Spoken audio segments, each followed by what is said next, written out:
Good Dude. shit. But let's power through this bad boy.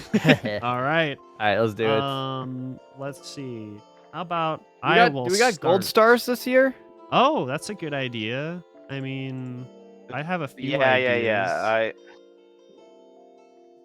I got a gold I- star. I used it way too early, but I Yeah. committed to it. It's the end credits for the weekend's Dawn FM live performance. I What? should have held on. What? Fuck. Dude, the end credits for the weekend. Okay. I'm All just right. saying, dude. It was fucking fire end credits. I mean, I We'll believe just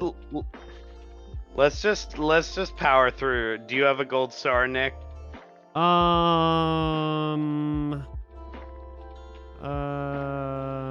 Oh, actually, you know what? Actually, yeah, I will say the musical sequences in Tar. Hmm. Like, especially because Fair.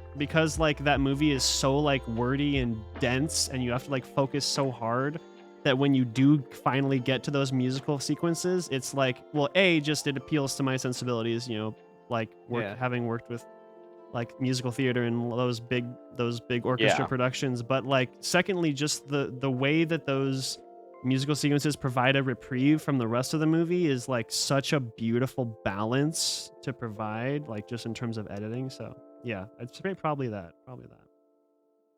Nice. All right. My gold star is from Damien Leone's Terrifier 2.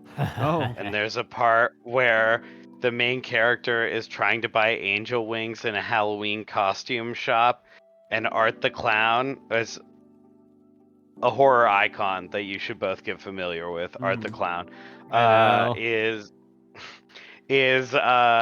like standing by the gag gifts section of this costume shop, like doing a bunch of like, she like looks over and he's wearing like giant flower sunglasses and like waving at her, and it does that like 3 times, and then he picks up this bike horn and she's sitting there and she's so like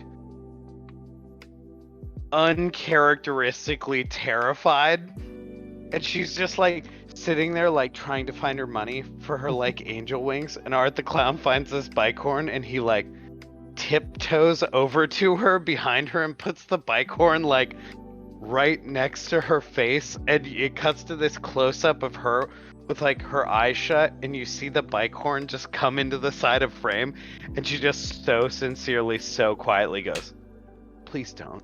and then he just honks the bike horn for like 35 seconds straight. It That's fucking fucking rules. Nice. That actress, I'd seen her in a short film before, and I was a fan of her. And when I saw that she was in Terrifier 2, I was like, oh, fuck yeah. And seeing Terrifier 2's success is fucking buck wild. Yeah, Terrifier 2's success is absolutely nuts. I'm maybe a little bit obsessed with the insane success of that movie. Are you a I watched now? them both. No, but I watched them both this year. Poor sweet Mary put up with like a week and a half of me being like, "You don't understand. Art the Clown has franchise legs," and she was like, "Okay, like I get you have to calm down," and I'm like, "I can't calm down.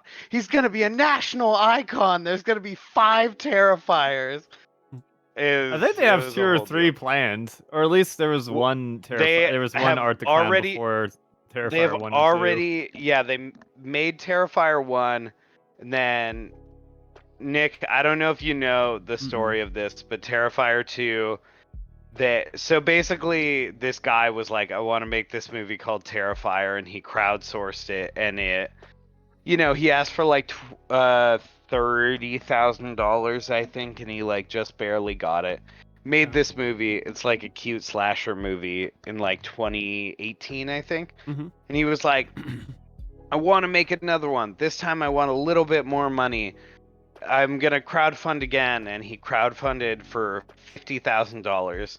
And he got $250,000. Nice. From the crowdfunding campaign. Okay. And then he made Terrifier 2 and he released it. He was like, we're going to do a 1-week theatrical run because we made so much money. Oh, wow. And then Terrifier 2 was just quietly in theaters for like 7 weeks and made a cool $1 million every Oh. week. Oh, holy shit! Wow, It made a fuck ton of money. Yeah, that's awesome. It Wow. made for enough for it to do really stupid well. Yeah. Yeah, it made like I think $12 million on a $250,000 budget. That's Okay. Just huge. ridiculous. That's huge. Yeah. That's like the equivalent of like The Witch getting 40 million on a $4 million budget. So Mm-hmm. Yeah, yeah. it's just nuts. All right. Fun movie. Did not Yeah. need to be 2.5 hours long. But Oh god. yeah, I'm ready. I'm ready now. All right. Who wants Alright. to go first? I will do it. I think to follow the theme, I'll say that the thing that kind of I'd say there are two primary things that really connect like these movies in my top 10. It would say like it's pretty basic, but they're more so like emotionally or emotion based as opposed to like objective based. And I would say that it's one is like movies that I remember I had a very visceral or very like palpably emotional experience in them. And then secondly would be the movies that just when I think back on the year, the movies that stick out first. So pretty simple criteria, I'd say. But very just personal, emotional based. Not trying to get super technical. Although I will say, like, for me, I kind of feel like when I get to my top 6, that honestly they're all like kind of equal. Like they're all just like really strong, like 4.5. I have not given out any 5s this year. We'll see how that changes with time. But I would say when I get I to gave 5 5s this year. oh damn, okay, nice. Which Yeah. is very big for you. That Yeah, it's isn't a it? very it's a Okay. very I that's kind of big. I was like, oh wow. I would Yeah. say most of I had a really hard time this year rating anything or just like logging anything. Mhm. I'm actually amazed I got everything even into a functional list that I can look at. Mhm. But I would say 3 of my top 10 I would give 5 stars to. Nice. Holy shit. The rest Okay. of it is 4.5. Well, damn. Good stuff. Good stuff. All right. I'll get us started off here. My number 10 best / favorite movie of the year was the German remake of All Quiet on the Western Front. There are a lot of good things about this one. Yeah, I would say so. I have not seen. There's that movie Come and See, which I know a lot of people kind of say. Yeah. Yeah, I have not seen that. I know a lot of people say that that's like kind of like the definitive anti-war movie of all time. I have not seen Mhm. that, so by my standards, I would say this is far and away the most anti-war movie I've ever seen. Like way up more than like Saving Private Ryan. Even like this is just it's just a portrayal of young men, basically children, on and it's also I really appreciate that that this movie takes place from the perspective of the Germans because historically they were seen as quote unquote the bad guys and like the very few fat cat billionaire psychopaths who are in charge of leading these campaigns. They were the bad guys, but like the soldiers weren't bad people. They were propagandized. They've been brainwashed as in with all historical kind of war contexts is that like and I really appreciate that about this movie is that none of the characters are like portrayed as like evil or malicious. They're just misguided. They're just doing bad things, and especially obviously the soldiers themselves like you really this trailer I was like incredibly emotional after I finished this movie. And just watching the trailer it's hard to watch because it's what it needs to be. I think is the best way to play it. Like if you're going to do an actual war movie and have it really truly commit to the like full-fledged to the themes of being anti-war, like I think in retrospect there are just a few small aspects of Saving Private Ryan that don't go far enough. Like the first act absolutely is a full anti-war film, But then you kind of get into this wishy-washy, muddy territory of like, but we have to save our comrades, and it's the right thing to do. We got to march in, and the Allies joining the war against the Nazis. Absolutely, it was the right thing to do. But I just think there's just a bit of the cinematic language in Saving Private Ryan that glorifies it too much and glorifies the experience too much. And I think that became all the more clear after watching All Along the Western, or All Quiet on the Western Front. It is brutal. It is utterly heartbreaking. It is just like tragic and like I mean it's just fucked up, man, that 3 million young men and basically, latter teenage men died in this one fucking stretch of land. Like not even in the whole conflict. This one stretch of land that's like a few miles across. 3 million people died.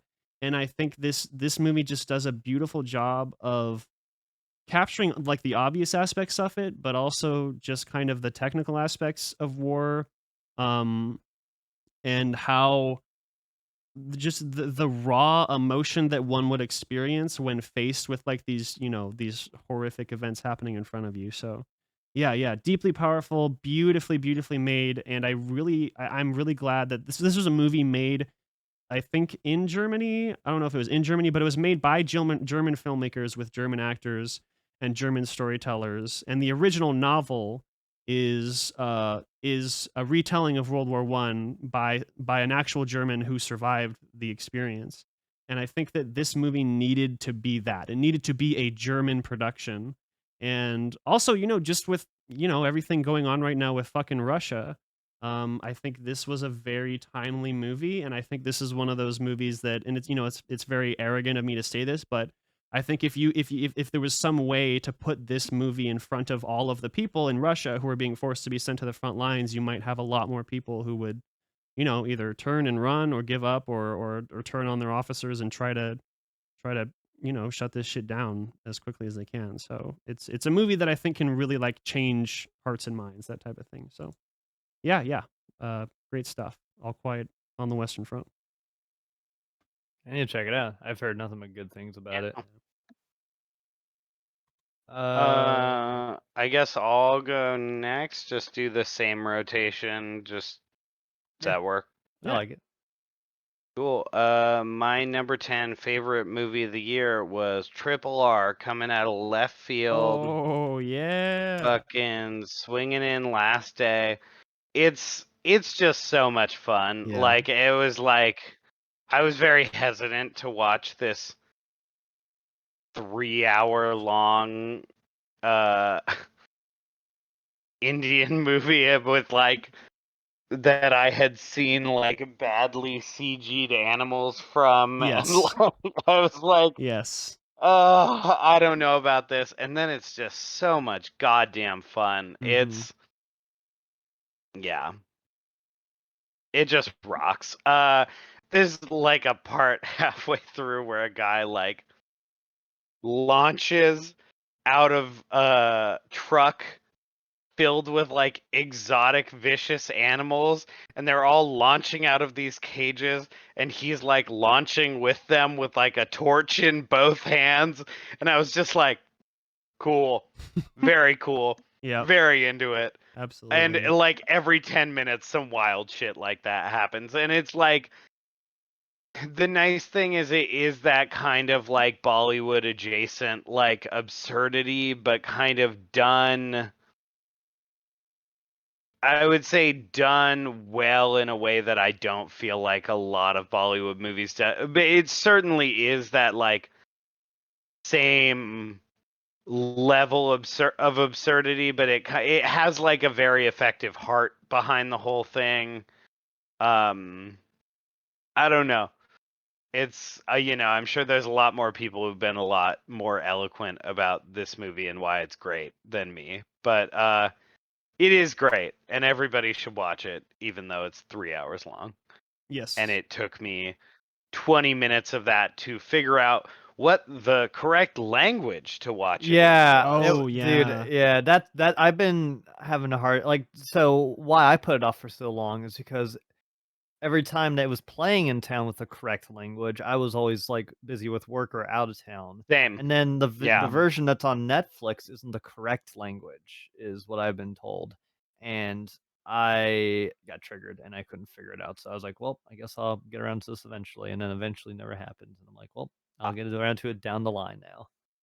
I put it on Hindi about 20 minutes in, which I'm pretty sure that it is a different language that they are speaking, but it's like a different sub language that is like a adjacent to Hindi. And I think that because I was sitting there like staring at like the lips Yeah, and being me like, too. is this correct?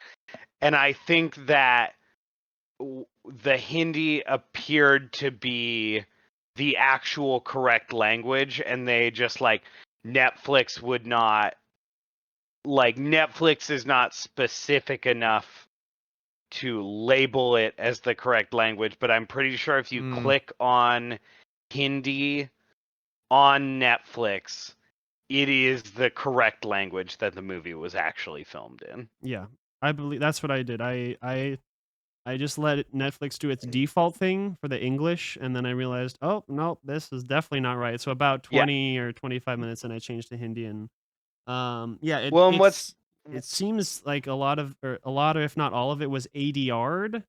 And there are scenes, yes, there's a yeah, yeah. and a lot of the ADR Well, quality is kind of poor, but like I got used to it pretty quick. So yeah. As someone that's yeah. watched like 20 plus Godzilla films, the Yeah. dubbing I does think not you'll bother me. Yeah, I Okay. think you'll be okay. Yeah, yeah. Yeah. But yeah, it's also tough because like uh there are like white characters who are speaking in English, so it's Mhm. also like that's how I figured it. I was watching it in like I was like maybe the language that they film this in is like weirdly listed as like Brazilian Portuguese because for some reason that's the top language option. Oh. Uh, but then the white people were then not speaking English and Mhm. they were dubbed over. So I was like, this must be the wrong language Yeah. because like the white people do speak English in the movie. In the And Hindi I version. finally figured it out. Yeah. Yeah. Yeah, but it's like their lips Ah, match up. They're Mhm. clearly like they clearly spoke English on the day. Yeah, yeah, gotcha. yeah. Yeah, but it's a lot. It's certainly worth watching. Oh, yeah. Definitely want to give it a Um, poke. Absolutely. It's fucking yeah. brilliant, dude. All right. Justin, number 10. My number 10, we're going to start with a bang here. We're going to do Bodies, Bodies, Bodies. Directed by Oh, yeah. Helena Rain. Tell you what, one of my favorite airplane watches of all time. Airplane watch. Yeah, I love the satire and the themes that it's exploring with kind of gaslight and um and the game that I think Nick, you and I played growing up a lot. Oh. Um like Mafia is what it was Yeah, called, I yeah. think. Um and I liked all the characters. Like the characters are very distinct in their own respect. Lee Pace character is incredible. Yeah. Yes, yeah. Yeah, Mhm. it's so well done. And the joke that comes out of Lee Pace's character, when once it happens, once whatever happens to his character is pretty fucking spectacular. Mhm. Um, I think it's deeply funny, but it's also got terrific suspense. Yeah. Um, just how all the characters start to like turn on each other and um, how it comes down to like little petty things to kind of big things and um, just how the events unfold is really awesome. The Shiva Baby actress, I'm forgetting Oh, her name yeah. exactly. Yeah, she's great. She's awesome. Rachel Yeah. Sennett. I Rachel Sennett. yeah. She's great Uh in it. The lead's great. The lead's great. Oh yeah, no, oh yeah, sorry, the lead is Maria Bakalova, who's Mhm. in Borat. Right. Um, yeah, and she's like, I didn't even know that was her until I think more than halfway through. I was like, Oh. oh, holy shit.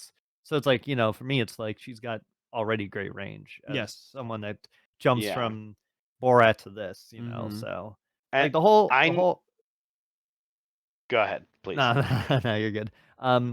The whole ensemble is just really well done, and I think I'm forgetting. I think it's uh is it Mahala Harold? I think she plays like the friend that is like that used to date Amanda Stenberg, like the friend that was part of the The group but not really in manipulative it. one, yeah. Yeah, yeah. She's fucking stellar as well. Like Mhm. she's very good. Like the whole cast is I can't express enough. They're all really great. And yeah, I just think it's a really well done kind of like dark comedy with some slasher elements to it. Really fucking good. Um Pete Davidson's in it for a little bit and he's also very good doing his usual thing, but Mhm. he He's he very he fun. he's very fun in it too. Like everyone is really great and I think it's executed very well. So Yeah. yeah. I forgot to ever log bodies. Oh, Interesting. okay. I'm at If you 102 movies for the year. if you did Nice. log it, would have been in your top 10. No, I would say it probably would have been like number like 22 on my list. I did really like it. It's very good. Okay. I think it's very good. I didn't know because I never saw Borat 2. Oh. Oh So yeah. I like halfway through, I was like, the whole first half, I was like, who is this like amazing woman just coming out of fucking nowhere? Uh-huh. And then like halfway through, I was like, is this the Borat 2 girl? It's got to be the Borat 2 girl. And then like the title card, like her card came up in the credits, and I was like, yep, okay, cool. Yeah, she's Yeah. great. She's also in The Bubble. Oh god, you're right. That's unfortunate. That's a bummer. Yeah. Well, I mean that's a let's keep things moving along here. My number 9 is Bodies, Bodies, Bodies. Well, there you go. Fuck me Nice. Yeah, sideways. and I think as we all know, this is one of those movies where it's really important to not say anything about it. So I don't really have anything to add. Cast is great, progression is agree. great, very funny, very suspenseful. Yeah, Pete Davidson's doing his usual stick, but I do think it's like maybe the most I've actually laughed out loud at. Like he's just such a fucking prick.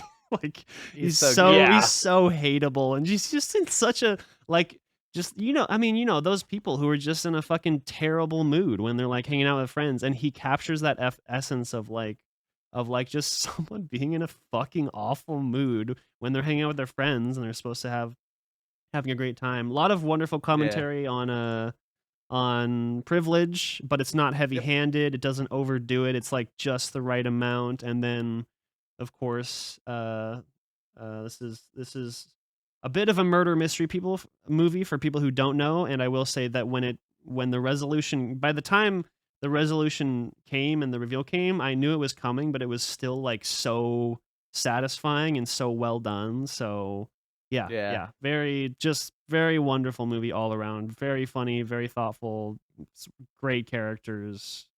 I think the Lee casting was Pace definitely the fucking best part. rules. Yeah, yeah. Yeah. Yeah, so that's Bodies, Bodies, Bodies. It's fucking good. Mm-hmm. And Matt, 9. My number 9 movie of the year is the movie The Outfit with Mark Rylance, which Oh. yeah, I was like, I wonder if either of you have seen it, but I was like, nobody saw this fucking movie. Was this a Marcus This was like the let's oh, this is the Marcus was one. this is the Marcus one that I was talking about, where he was like, I had seen the trailer for this movie, and it's like a mob thriller, and like Mark Rylance is like is a tailor, and the whole thing takes place in his like tailor shop. And I had seen this trailer like 30 times, and I was like, I could not care less about this movie. Mm-hmm. And Marcus was like, we gotta see The Outfit. So we went on a Tuesday. We saw The Outfit. It was only me and Marcus in the theater, and I was like, All right, at least we can make fun of this silly movie, and then it started, and we were like, "Oh, this thing is fucking great." Nice. Mark Rylance, shocker, very good powerhouse actor. Turns out Mark Rylance is good, and that's why he has just like popped Turns out of the out. woodwork. And turns out, great actor. Zoe Deutsch is in it. She's pretty fun. Johnny Flynn is in it and is really good in it. He's like he's in this TV show that I really enjoyed, and he's like a big London West End guy, but he hasn't really really like taken off film wise. He's in is he the love I think he's the love interest in Emma. Hmm. He's the Oh, blonde guy, yeah. yeah, I know you're talking about. Yeah. He's also in The Dig from last year, which was great. But yeah, I don't know. It's a really fun. It feels like a really fun, like 50s in-house noir movie that they would just go film in like the Paramount lot, and they would pump out like 4 of them a year. But like a extremely high quality one. Okay. It's a lot of fun.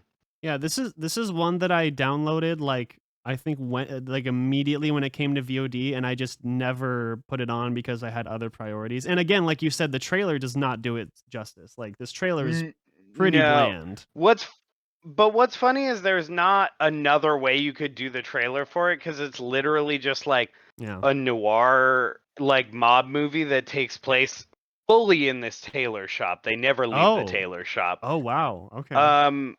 But it's also like it has this really great like dark wit to it. Like it's a very funny movie. Um the one really weak point is Dylan O'Brien is in it, just really hamming up the "I'm like a Chicago mobster from the 50s" voice. Mm-hmm. But he's not a major part in the movie. But Okay. it's good. Yeah. All right. Good shit. Yeah. And Justin, number 9. My number 9 is a little movie called Resurrection Oh. directed by Andrew Siemens. Yes, I heard I about really this. wanted to see this. I never got It's around to it. It stars Rebecca Hall. She is this single mother who is very anxious about kind of life around her, and very protective of her daughter. And one day, an ex-lover of hers starts to kind of stalk her, and she confronts him, and he alludes to a missing child, not a missing child, a child that died, that they had growing up when they were very young, and he refers to the child as if he's eaten the child. So he's kind of fucking around with Rebecca Hall for the majority of the movie. And for me, Resurrection does everything that I think Men um, does better. Oh. I Okay. really like how it explores kind of feminism and kind of like anxiety and just kind of the dreadful horror atmosphere that it kind of lingers throughout the whole thing. Mm-hmm. Um, Tim Roth, I love Tim Roth as an actor. He's one of my favorite, like, actors that I like I'll look to and be like, "Ooh, I can't wait to see him in that." Like, I probably wouldn't have given She-Hulk a poke if Tim Roth wasn't in it, and he was a delight. So, um, I think Rebecca Hall's mesmerizing in this, and the daughter, I feel like I've seen in something before. What was she in? Grace Kaufman. She was in something I've seen before, but she's also very good. Um, like all the performances are really Oh, great. I've seen her before. Yeah, I've seen her in something. I'm not sure what.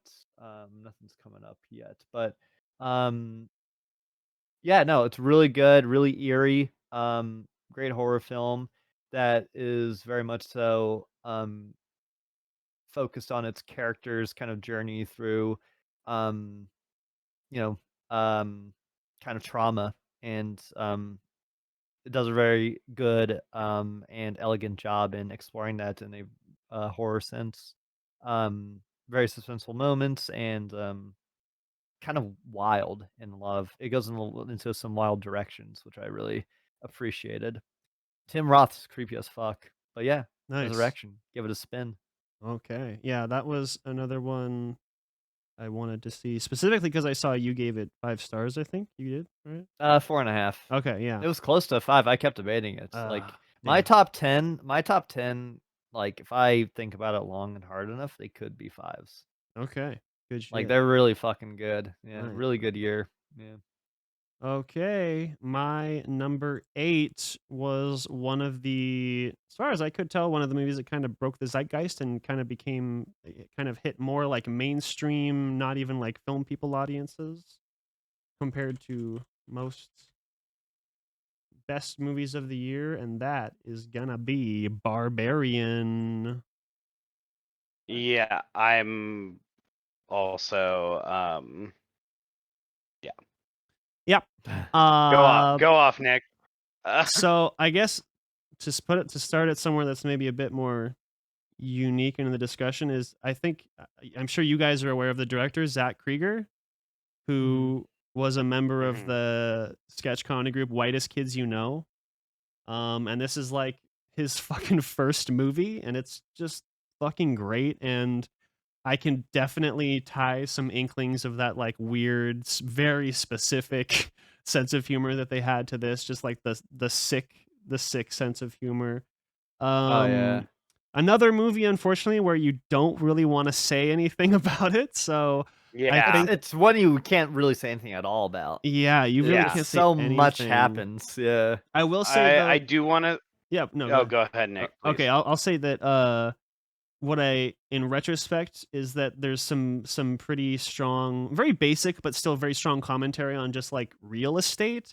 And I think Mhm. it's kind of using this allegory of like the real estate industry and obviously like how, our generation, we can't fucking afford anything, Oof. but especially to ever have like a decent house or living situation. And I feel like it was this movie is kind of the horror sequences, I should say, are kind of like a channeling of that just kind of abysmal sense of lostness that our generation feels and younger generations are going to feel, that like we just don't have access to the things that our parents did and our grandparents did, and it's purely because the people at the top are hoarding as much cash as they can and hoarding as much land as they can.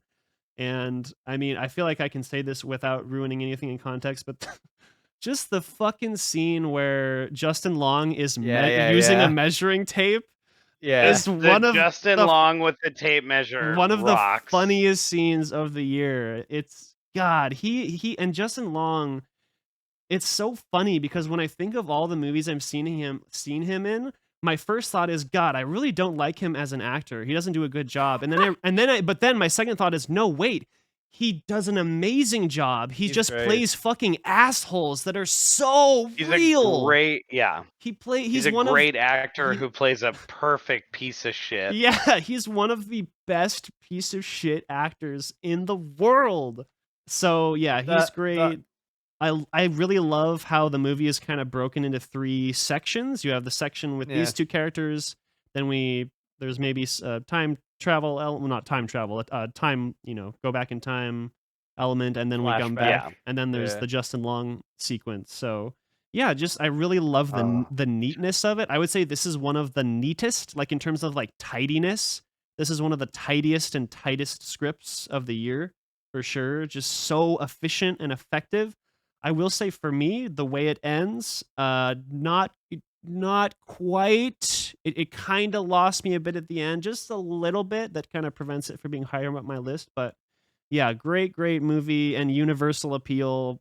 Everybody should watch it. Just be prepared to be, and also like we've mentioned, it's very funny, but it is also fucking horrific. Like the first It time, does. the first Yeah. time we get into the main suspense sequence where our characters are experiencing tension, God, that was Yes. awful. That was so hard to get through in a good way. Yeah. So Yeah. Showed me something about myself. I don't like dark hallways. oh yeah, You no, see a big dark Yeah. hallway, you can't see what's at the end of it. yeah, Don't love that. oh Oof. Yeah, the way Yeah. Zach filmed those or directed those dark hallway sequences are so memorable. They are burned into my fucking mind how scary they were.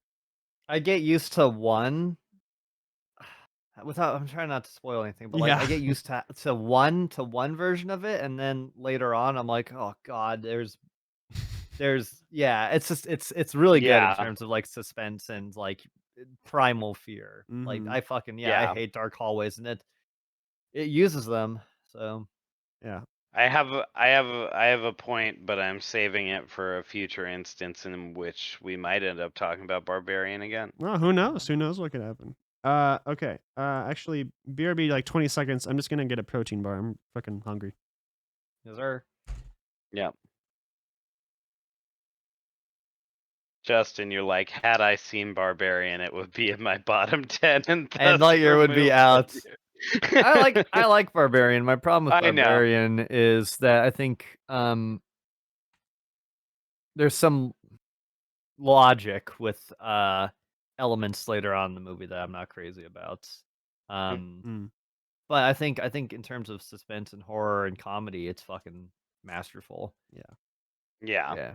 Yeah. But in terms of like it's kind of always having you guess where it's going, it's great. Like Mhm. it's Yeah. refreshing to have a movie that is like always kind of getting ahead of you in a way. So Yeah. Um okay. My number 8 of the year, Mhm. and I have a feeling we will probably be talking about this again as well, because I went through and saw what all of you rated my top 10. Uh gotta talk about our boy Marcel the Shell with Shoes on. Oh. Uh Okay. what did you see this, Nick? No, I You did not, did, but I'm I heard sure. everybody raving You did about not. it. Quietly devastating. Yeah. yeah. Great movie. It's like the sweetest little movie, but I just like, oh god, it just hits so much home about like literally it just translates to like if anyone has like a parent or a grandparent or that they like love and care about, like I just like wept through the last half of this movie. Like I Yeah. just was not like functioning as a human being, but it's so sweet. Um yeah, I don't know. Jenny Slate is great. It's really miraculous that the movie works, because when it would like, I don't know about you guys, but when I saw like they're making a 95-minute long Marcel the Shell with Shoes on movie, I was like, oh, all right. Don't ruin it. I don't know how that I don't know how that's I don't know how that's gonna work. I don't Yeah. know but how fuck it that up, fam. concept. Yeah. But it's great. It's just such a sweet little movie. I'll be I honest. will Yeah. have Yeah, I had opportunities to see this and I could tell for a fact that it was going to be that type of movie where you just cry the whole time. And at no point throughout the year did I feel like I was prepared for it. Because I just, the vibe I get even from the trailer is like, oh God, this is way too sweet. Like, in a good way, obviously. But like, I don't know, man. I feel like this would just ruin my life in a good way. And I don't know if I could handle that. Yeah. But that, like, that's such a compliment, of course. So I know, Justin, you had a huge glowing review for this, didn't you? I love yeah, and I'll be talking about it more later on Yeah. for Okay. sure. But I didn't want to go off too much because I no, figured it you're was good. maybe coming back. It will come back. But yeah, I had a very powerful reaction to it. Yeah. Okay. I'd say Beautiful. there are 3 to 4 movies in my top 10 that just kind of quietly destroyed me. Mm, Just like fucked my shit up. yeah, But yeah. I can Probably see that. 2.5 for me. So Yeah. yeah, cool. Okay. That's Um, just speaking of anti-capitalism, yeah. anti-war, anti-military, Yeah. my number 8 is Tom Cruise's Top Gun Maverick. Oh, I Pro fucking capitalism. yeah, that's Pro war. definitely not what I thought you were gonna say, but it is a fucking fantastic movie nonetheless. Yeah, Top Gun Maverick fucking let me rips. let me tell you something, boys, ladies and gentlemen. What a fucking time. What a time to really say, wow, movies are back. Can Like, I for real. and then no. So I on thought that you were- on that note of like, so I as I understand it, that this movie was quite literally the bastion of like, is the theater going experience back, that type of Let thing. And the let me fact tell you that something. that of Yeah. all people, it was Tom fucking Cruise to bring Yeah. back movies. There's such like poetry to that, like it's like genuinely beautiful that it was fucking Yeah. Tom Cruise that brought us all back. I really love that about this movie. Let me tell you something. When I went to go see this movie, people were fucking clapping, That's fucking awesome. getting out of their seats. Like we were Really? all in like communion, man. It was Wow. fucking incredible. I wanted to go see it again with my dad. Like I was like fucking stoked. Like, I love Top Gun Maverick. Mm-hmm. I feel like what's so fascinating about it too, though, is it's like maybe I think the closest we're ever gonna come to like seeing Tom Cruise like reckon with his own mortality Yeah. and being like, okay, am I like aging and getting older? And then of course the second half of the movie, he's like, what are you talking about? I'm the guy from Top Gun. Leave me alone. But there's a Mhm. spark in there. Oh yeah. Where you're like, Sometimes Tom Cruise will let little nuggets out of like kind of vulnerability, which I always like and am interested in. Like Edge of Tomorrow was like that, and this Mhm. movie has that elements for sure. Obviously Magnolia. Anytime he kind of does acting, it's always nice because you get little nuggets of like, what he, like I love that he's doing the whole spectacle kind of, he's like the last action star, really. Mhm. The last kind of like movie star, at least of his kind. You know, it is nice when he does do like dramatic pieces and, is able to shed a bit more because I love him in Rain Man. He's awesome in Rain Man. I wish he would do more stuff like that, but I understand the appeal of wanting to go bigger and bigger and bigger. And in a way Oh. too, I almost feel like you do feel his morality with each Mission Impossible film. He's like, I want to fucking just touch God, and go from there. Yeah, I mean, well, forcing yourself to like stay underwater for 5 minutes will definitely get you pretty close to God. I'll tell you that. Yes, sir. Yeah. I love Top Gun Maverick. Like it's such a great like nostalgic legacy sequel that doesn't Mhm. like linger too much in its old kind of material. It keeps moving forward. It Yeah. introduces, new technology. It has incredible set pieces. Oh yeah. Like absolutely spectacular yeah.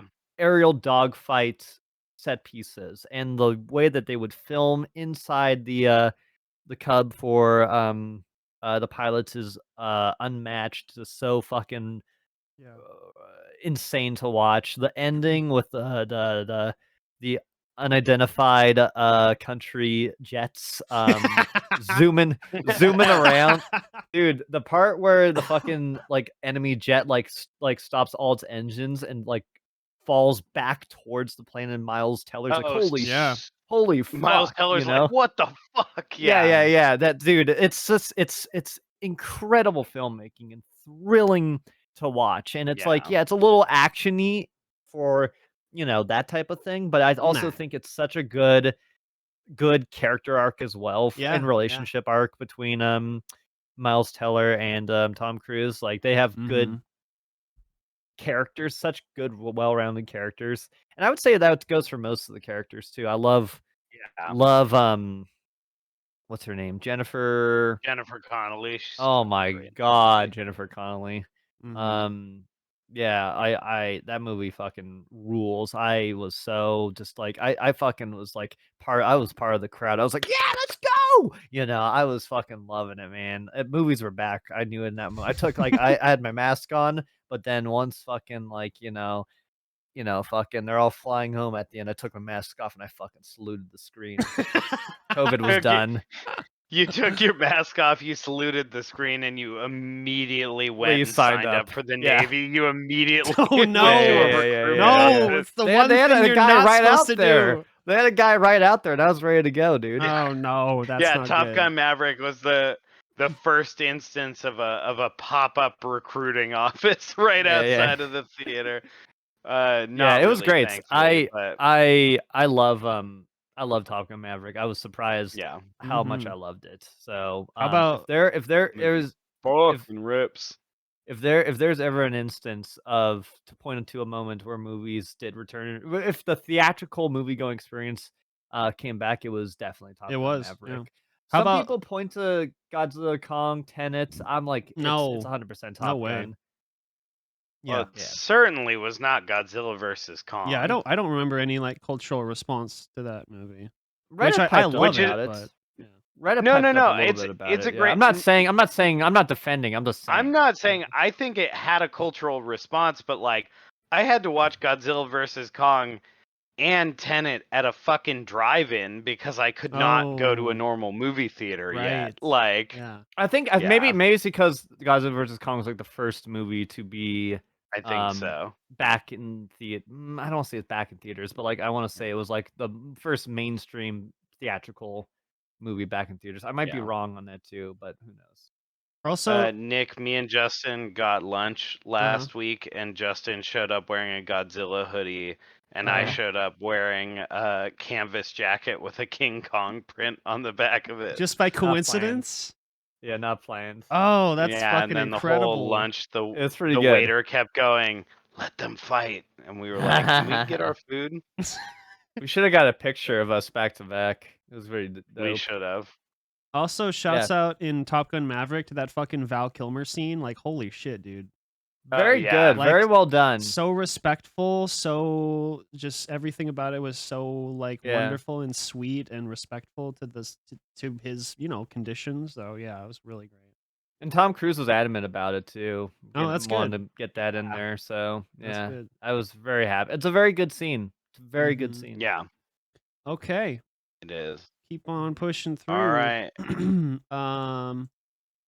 My number 7. Oh, you know what? Okay, so this of all the movies on my list this year, this was like the one that's kind of been slowly growing on me the most, and it's also one that's been receiving some of the most awards buzz.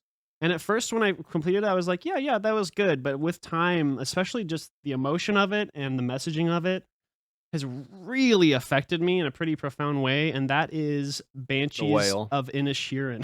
The Whale. No, Banshees of Inisherin. Banshees is great. Yeah, Banshees Yeah. is great. Gosh, just what a wonderful and incredibly Irish Yeah. movie. I just watched the like actors on actors with Colin Farrell and Jamie Lee Curtis, God, and that's a Oh, that's a very good okay. one. that is yeah. an emotional fucking interview. They're both really good at talking about their art, but yeah. just a wonderful, sweet, and also kind of horrific and horribly sad Yeah. study on, I would say, like, there have been a lot of rightful discussions and movies and topics about toxic masculinity, but I would say more specifically, this is a portrayal of toxic masculine, or not toxic, but masculine ego and masculine bitterness, which is kind of like, I think I really love how this movie just kind of narrows in on this very specific idea. And you could argue it's not even necessarily about the masculine aspect of it, it's more just about the human nature aspect of it. But Colin Farrell is like the first. I only watched it once, and when I watched it, I was like, "Oh, this is funny. Colin Farrell's great. He's cute and sweet." But like, the more I think about it, the more his character just fucking breaks me. Like, it is so sad Oh yeah. how he just That movie's like. he just Oh, sorry, he just go ahead, oh no please. it's all good, it's all good. It is just so profoundly sad how he just can't comprehend this, and it's like he's right. Well, I don't know, and it's interesting because like there's the Colin Farrell and Jamie Lee Curtis interview. They both agree that both of them are justified to an extent, but they also both allow their bitterness to just consume them. And there's all those Yeah. wonderful shots of like Colin Farrell looking out over the coast to mainland Ireland and hearing the what is it, the IRA, who is that what was going on, Yeah, IRA. the fighting that Mhm. happened over there, and he's just like, whatever, whatever you blokes are fighting about, I hope I hope it ends soon or something. Just oh, it makes me want to cry, When man. it's Like, just it's so beautiful. it's It's a just beautiful movie. It is spectacular. it's just so effective at like really roping you in with the comedy Mhm. that then when like the third act hits, you're just like so Devastated. invested Yeah. in these characters, and you're so like, God, this is just like this man trying to reckon with his own morality, and Yeah. like you're just like, there is no good answer to this, because Yeah. like Yeah. you are going to die, we're all going to die. Mhm. Like, you shouldn't do this thing that you're doing probably to this poor man. But yeah, that's a movie. Yeah. Not what's his name? Brendan Gleeson. Yeah, gosh. And just the contrast between the two of them and their characters is really wonderful.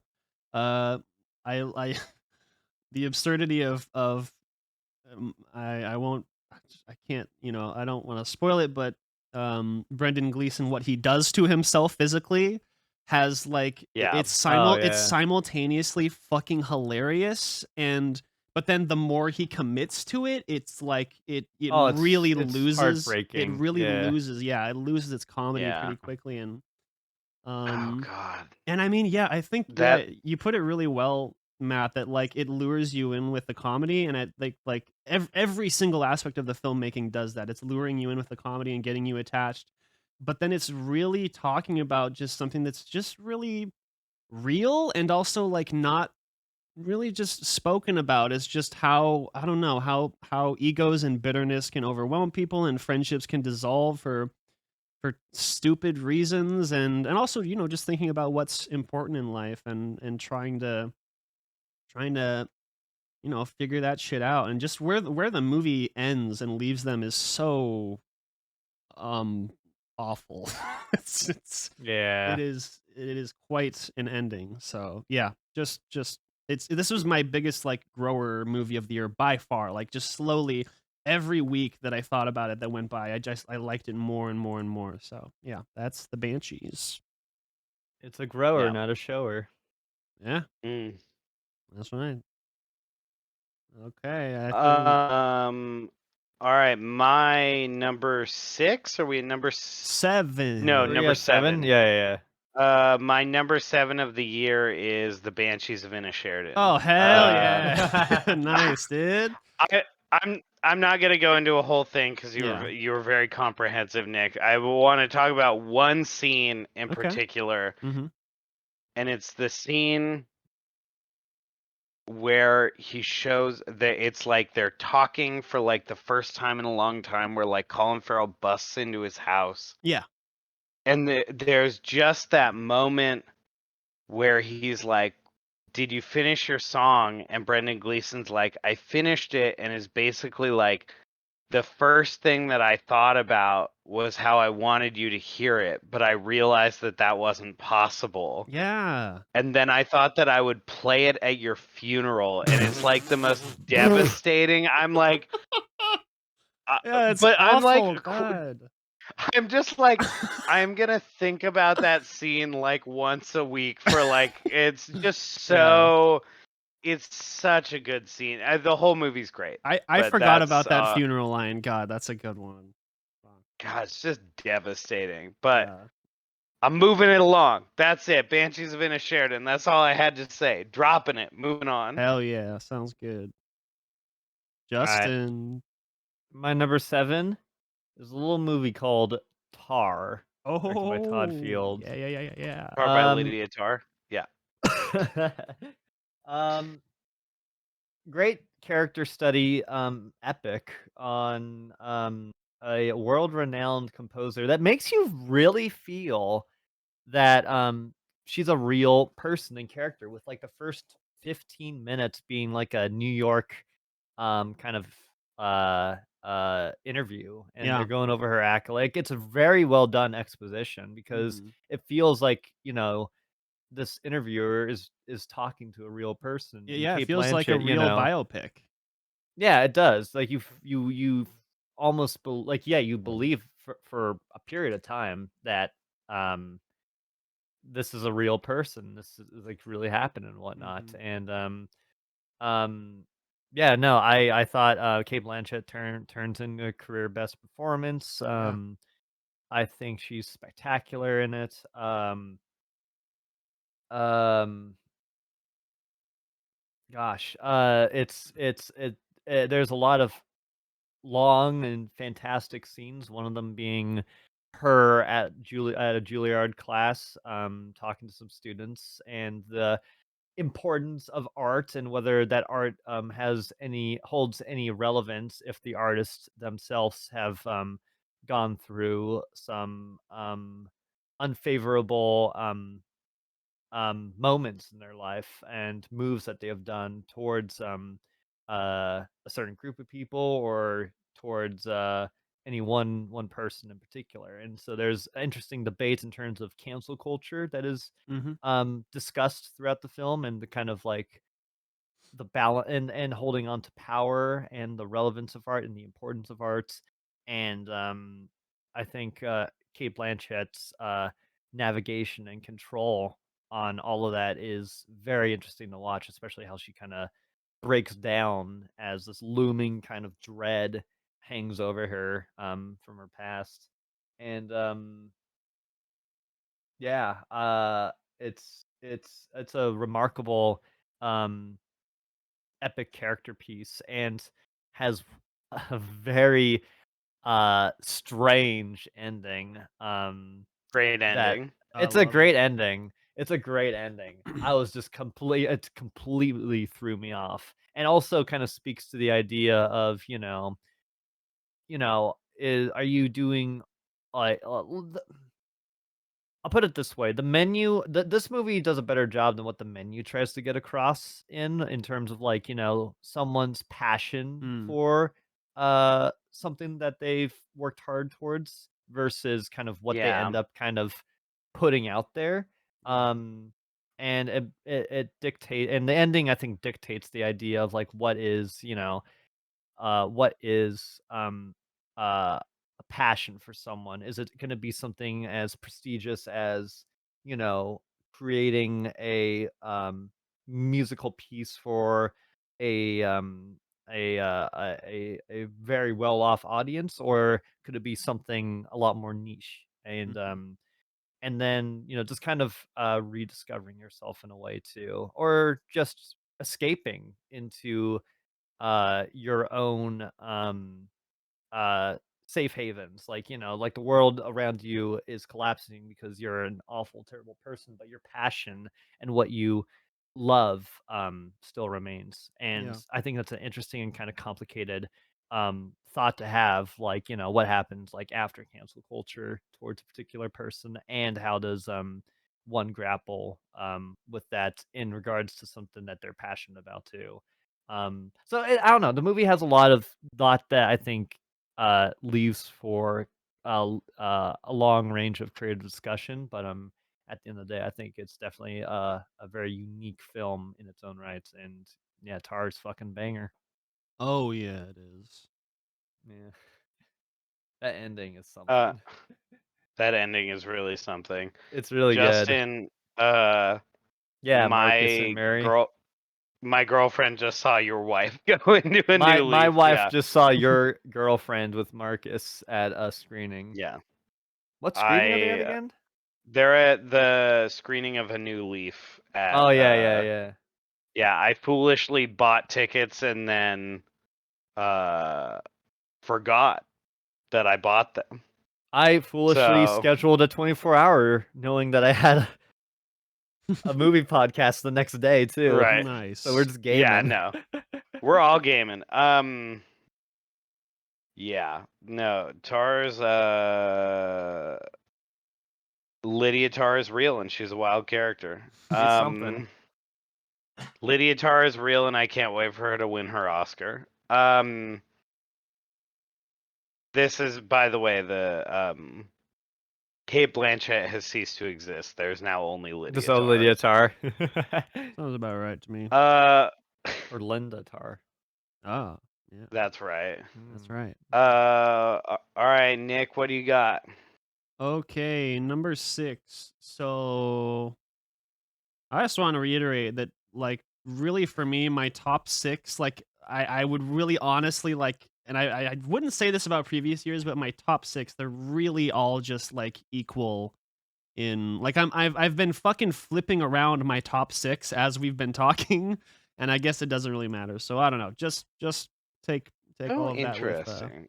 yeah, I don't know. I just it's just the way I feel this Mine year. They're feels all very, really good. very locked in, but I'm Okay. glad. All right. This is let's go to Little Spielberg, The Fablemans. God, Nick, this is fucking ridiculous. This is the second one in a row you've done this to me on. Oh shit. Gotcha. I boy. will. Alright, hit it. I will refrain any comment till later. Yeah, I This is know. definitely on my list. Oh, we know. Yeah. We know. we all know, Justin. Yeah. Yeah, let me look at my review again. Definitely Michelle Williams is profound. I'd say probably like my second favorite performance of the year, aside from Austin Butler. She's endlessly personal performance that She's great. masterfully dances the line between Spielberg's classic wonderful cheese intertwined with a desperate bittersweet Yeah. coldness that feels completely Oh, that's a good unique. way of putting it. Oh, thank you. The Yeah. trailers really. Oh, I totally stand by this though. The trailers did not do this movie justice at all, and I mean, I feel like this is a very hard I love movie. The trailers. I mean, yeah, they're great, Yeah, but this is one of the. it just. This is one of those movies though where I'm like, I don't think you could. What does an accurate trailer of the Fablemans look like? Yeah. There's not a good way Does to it present function this. as a trailer? Yeah. But yeah, so I put this off for a while, and I definitely didn't have low expectations by any means, but I kind of thought it would be like lower on the threshold of the now. I think I have a list of like, I think I've seen 26 now of Spielberg's movies. Spielberg has really dived deep into his own psyche to pull out the most raw, formative, and shockingly personal experiences from his childhood to put on display. There are several scenes in particular that come across as almost too personal, like we are mawkishly prowling through a young man's diary to uncover his darkest secrets. The fucking the scene where he's filming his mom dancing, like that. Yeah. Oh, like that. Yeah. It's. I mean, it leaves me speechless. It's so specific, and I mean, obviously, I fully imagine that a lot of these scenes didn't happen exactly the way they were in the film, but like.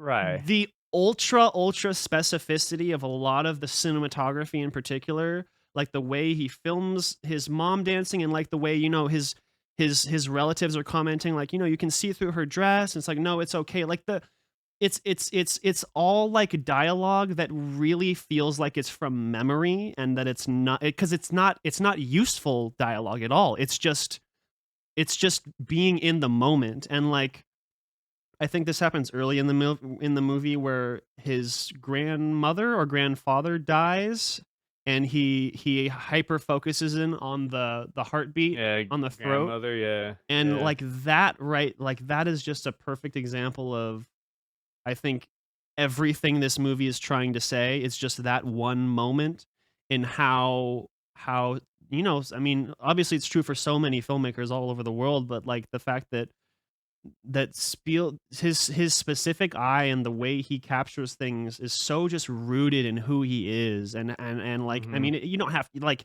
it sounds so obvious, but the movie presented, I would say the movie presented Spielberg's psyche with a clarity that I had no expectation would be present whatsoever. I was expecting this to be kind of like a wholesome cheese fest in a good way, and a lot of it is that, but the other half of it is just fucking devastating divorce drama.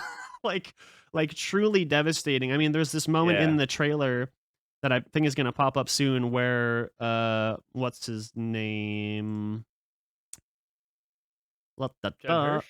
Where Paul Dano carries Michelle Williams in his arms. Oh yeah, And yeah, yeah. like obviously in the trailer it's just a scene, but the context of that scene and the emotions behind it are so specific. They are so real and so authentic to just the fucking human goddamn experience, man. You know, like it's amazing. And then of course just the way Spielberg harnesses his creativity, his relationship with like, you know, coping with trauma at an early age in his life, how the movie begins with the whole train wreck thing was fascinating and like totally makes sense. And yeah, gosh, I mean, it's and the thing that surprised me the most, and I'll end it here, is just that like I when I think about the fucking 2 dozen Spielberg movies I've now consumed, the tone of this one is still completely unique to his filmography. Like the scenes where he's like doing filmmaking stuff and like just, you know, kind of enjoying his life and pursuing his passions are very like standard Spielberg goodness, but then the other stuff is so different from anything he's done before in terms of tone and specificity. So yeah, this is like one of the most like artistically specific movies I've ever seen. Oh, also fucking shouts out to goddamn Seth Rogen. Like, I mean, I figured he had it in him, but there's a scene where he gives Spielberg his camera, and that scene just fucking broke me, man. Like, Yeah. just where he's like, you know, you take this camera, your mother wants you to be a filmmaker. I was like, oh my god. So, Mm-hmm. and then of course, Seth Rogen's yeah, got it in him. yeah, and of course it appeals to all of us lifelong film boys and acting boys and all that good stuff. So it's wholesome in that regard. So yeah, real fucking good. Holy shit, that's the Fablemans, baby. Nice. All right, my number 6 is The Fablemans. Oh god, yeah, my bad. That's what I said. You fucking did twice in Yeah. a row, my guy. Yeah, yeah. Anyways, I'm not gonna touch on a lot of this because Nick, you just did a very good job talking about it, and Justin, I want to leave you room to Mhm. go off, King. Yeah. The one thing that I will say is that I think what's so impressive about this movie is it's Steven Spielberg like reckoning with his early life and his career, but it never, I mean, we're seeing so many acclaimed directors have these projects right now of them being like, let me look back at my life and look back at what made me the brilliant filmmaking god that I am today. And like, I saw the movie, what is the full title? Bardo, False Bardo, Chronicles of yeah. a Handful of Truths. And I wanted to drown myself in a lake. Like truly insufferable. And what I think is so interesting about the Fablemans is that Steven Spielberg manages to go through what made him him. I obviously one of the most prolific directors who has ever lived, and certainly probably the at least number 2 most prolific director that has been alive while we are alive. Mhm. And it never feels, none of it ever feels arrogant. No. It never feels like him bragging about what he can accomplish, and it almost feels like him having to reckon with what he's good at because of how, like, this isn't actually the case, but I'm sure felt to him like his gift is what destroyed his family. Maybe. And you see that in Yeah. and as you see that in how he films the bully character Yeah. later on. Yes. Yes. Yeah. I love, though, I think like quietly the best shot of this whole movie is when the divorce is taking place and he's sitting there nodding, and they're like telling his family, Yeah, and I know Sorry. what And you're he gonna looks say. up Yeah, and he looks up and he sees himself with the camera, yeah. and it's just this like broken inherent thing in him that's like, oh well, this is how I would shoot this if it were a scene for a movie. And it's just it's Yeah. like, I can't put into words what is so great about that shot, but it is It just speaks. fucking Yeah. fantastic. Mhm. It's a great movie. I'll leave it at that. All right, Justin, I'll number circle back to it. 6. Justin, you're like number 6, The Fablemans.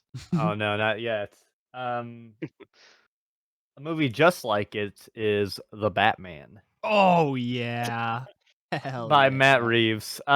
Just like the Fablemans. I think, Yeah. rivals Dark Knight, if not a little better, a little better. Sure. Because I think Dark Knight does a great job in terms of like showcasing Joker. The Batman feels like everything that we've kind of tried with Batman into one movie, and the stuff that works with it. Mhm. I think the world, like the kind of like London European Gothic like architecture and like landscape that Gotham is described in is very lived in and well presented. It feels like three different cities in one, like Chicago, London. It just feels like unique in its own right. Yeah. Feels like it does have like echoes of like Tim Burton's kind of aesthetic with the Batman. I think R. Patz is by far the best Batman, and I Bruce Wayne. agree. I think he's very good. Yeah. And I love the little details of him wearing sunglasses, In the daylight. inside in the daylight. Yeah. I think there's a little like he's a young Batman still, so you see him fuck up like when he's escaping the police halfway through, and he fucking eats it in the Mhm. road. Yeah. Colin Farrell is terrific as Penguin. Hey, what are you Oh, doing fuck. here? Yeah. Hey, slow down, Hey, slow sweetheart. down, sweetheart. Yeah, he's great. Um, Uh, I love the Penguin chase scene with the Batmobile. yeah. I think it's shot incredibly well. Like Matt Reeves, he did Dawn of the Planet of the Apes, and he convinced me that a monkey holding two machine guns while riding a horse through fire and flames made Cool. me believe that was such a heavy and dramatic moment. Yeah. And he's able to do that with like all these Batman characters. He makes the Riddler fucking threatening Mhm. in such a unique way. There's so many unique takes on the villains and the characters within this that feel so different from kind of any other iteration of Batman that we've had before. Like Alfred is a bit more like he's definitely like very caring of Bruce, but there is a bit more mystery and a bit more like wariness of Alfred that you have with this one. The Batcave is like aesthetically the movie's spectacular. Oh yeah. Story level too. It's like very like there is like kind of buddy cop element to it that I kind of enjoy with it with Jeffrey Wright's Jim Gordon, who I really like this iteration of. Dude, Like, it just he's the feels like best Jim Gordon. He's my favorite by far. really. I think he's great. I might. I don't know. Maybe I'm partial to Gary Oldman, but like I Oh yeah. really do like his Jim Gordon a lot. Mhm. No, I really think it's just a really fantastic movie, and I think it's really well done. And I like the theme of vengeance and how that reoccurs in the finale. And people Mhm. that have an issue with it that I was really baffled by was Batman helping people at the end.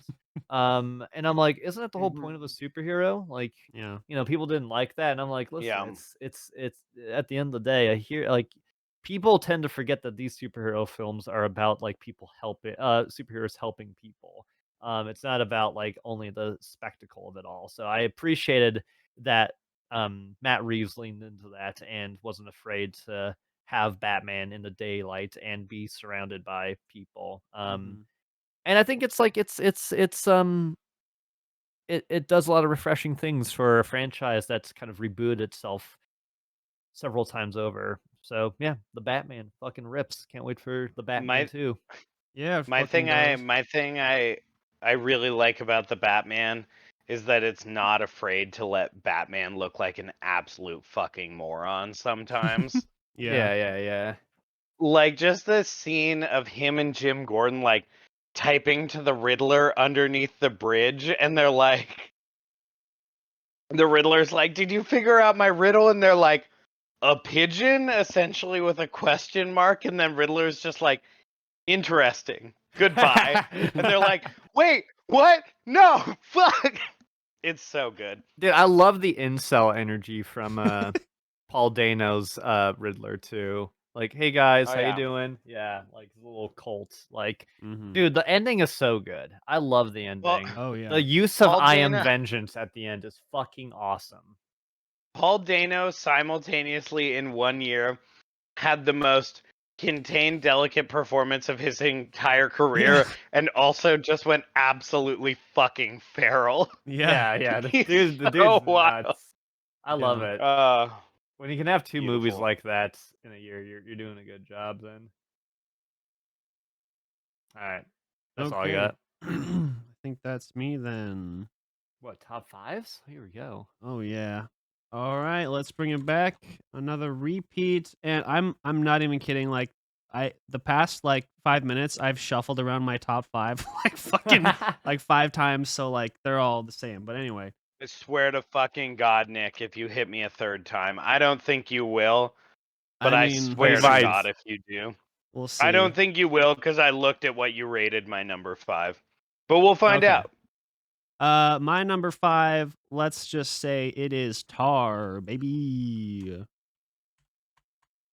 Whoops, that's Damn. wrong. Yep. Really fucking good. I think It's runny diarrhea. there's a yeah, that's for sure.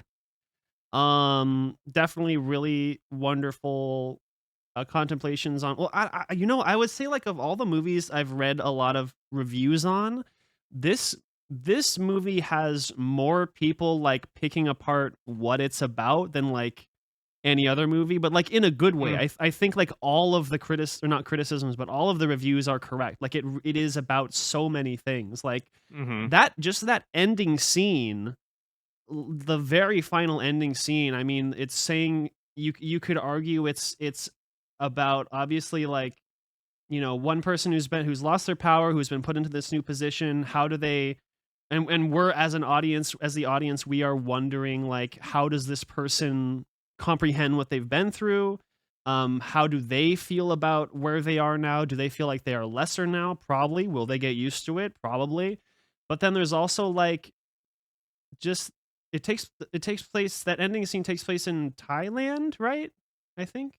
Yes. Yeah. Yeah, I don't want to go into it too much, but I think there's also stuff being said just by nature of the fact that it takes place in Thailand and the fact that it's a video game score, and obviously the very final shot of the crowd and that very specific crowd. And I think like also some like there were just so many wonderful layered takeaways from this, and like for me, that last shot, what I thought of was the fact that um I just want to say as much as I can without spoiling it, but like that, where that final scene takes place, and the type of people who are drawn to that type of event, or a convention, are typically a lot more in person. They're like it tends to be a crowd that's very welcoming and warm and kind, like the types of people who would go to those types of events. And obviously that's a really wonderful contrast with Lydia just being a fucking terrible selfish person. There's also the scene where she, at the beginning of the movie, she confronts the student. I think the student says obviously they're a person of color, but I think that they might have also mentioned that they're trans. I can't remember if that was actually stated. And it's kind of I feel like that was also kind of an important factor, I do believe it is stated. that character identifies as trans. And like even like it's just the fact that like that one line that they identify as trans, I think is actually like a huge moment, because we have this person who identifies as as she says, a U-Haul lesbian. But then throughout the movie, there are a few times where she refers to herself as either like a father or a man or a more masculine figure, and she idolizes. No, I don't think Lydia Tarr is trans. I No, thought you were talking about the kid that she tears no, up. yeah, and no, then no, fucking- no, the kid, the kid is trans, but I am what I read into it, and is that because Lydia Tarr is of an older generation, and because she's so locked into these kind of machinations of what's the fucking word? There's a very specific word. Let me pull up my review here. The hegemony, like the very specific hegemony of like old white German European 1800s music, and how it was all dictated by, fucking straight middle-aged white dudes, white pale dudes, and that she has a very interesting, kind of fascination and obsession with them, and that the fact that she has to kind of, and in her life she has had to come to terms with like, well, what would these composers think about me as a person today? And there's maybe an element that could be projected of like in an other version of herself or in another life that maybe deep down she would identify as trans. And that's just like me reading way too far into this, but I think like specifically because of that There's scene something with the about student- gender in there. Oh There's something yeah. about gender. Oh for yeah, yeah. I sure. should say I shouldn't even specifically say trans, but just that maybe even deep down she doesn't feel fulfilled in her like sexual identity because of this confrontation with the kid, and how she feels locked into the hegemony of old white Western classical music and the standards socially that they would kind of expel. And also I think the juxtaposition of like her coming to terms with that, but also just genuinely loving the music so much, and that is just very raw. And again, I mentioned this earlier, my gold star for the year is definitely the musical sequences from this movie. Like, they are those scenes where she isn't even speaking, she's just conducting, and her players are playing, and there's no dialogue for a bit. Like, I would cry a couple times purely because of the wondrous and like beautiful nature that is a conductor conducting all these people, and how the director captured those moments of just live music and perfecting live music and practicing live music. And you really just feel her fucking love for this music, despite how fucking shitty of a person she is in interpersonal life. So yeah, I don't know. Frankly, this might be my number one. I kind of regret moving it down to 5, but they're all tied. It doesn't matter. So 1 to 5 is a nuts jump. I but know, all right. I know. I don't know. They really all He feel moved tied to Sonic me. the Hedgehog 2 to 1 as a shock, Of course. trying to Of course. trying to get another tenant. Can't be Jim Carrey. Yeah, that's Tar, baby. Nice. My number 5 is Ty West's X. Oh man. This movie fucking rips. Yeah. It's just so good. I'm looking at it and I gave it 4.5 stars, and I was an absolute utter fool. And next time that I watch it, I will be giving it 5, because it's an absolute fucking.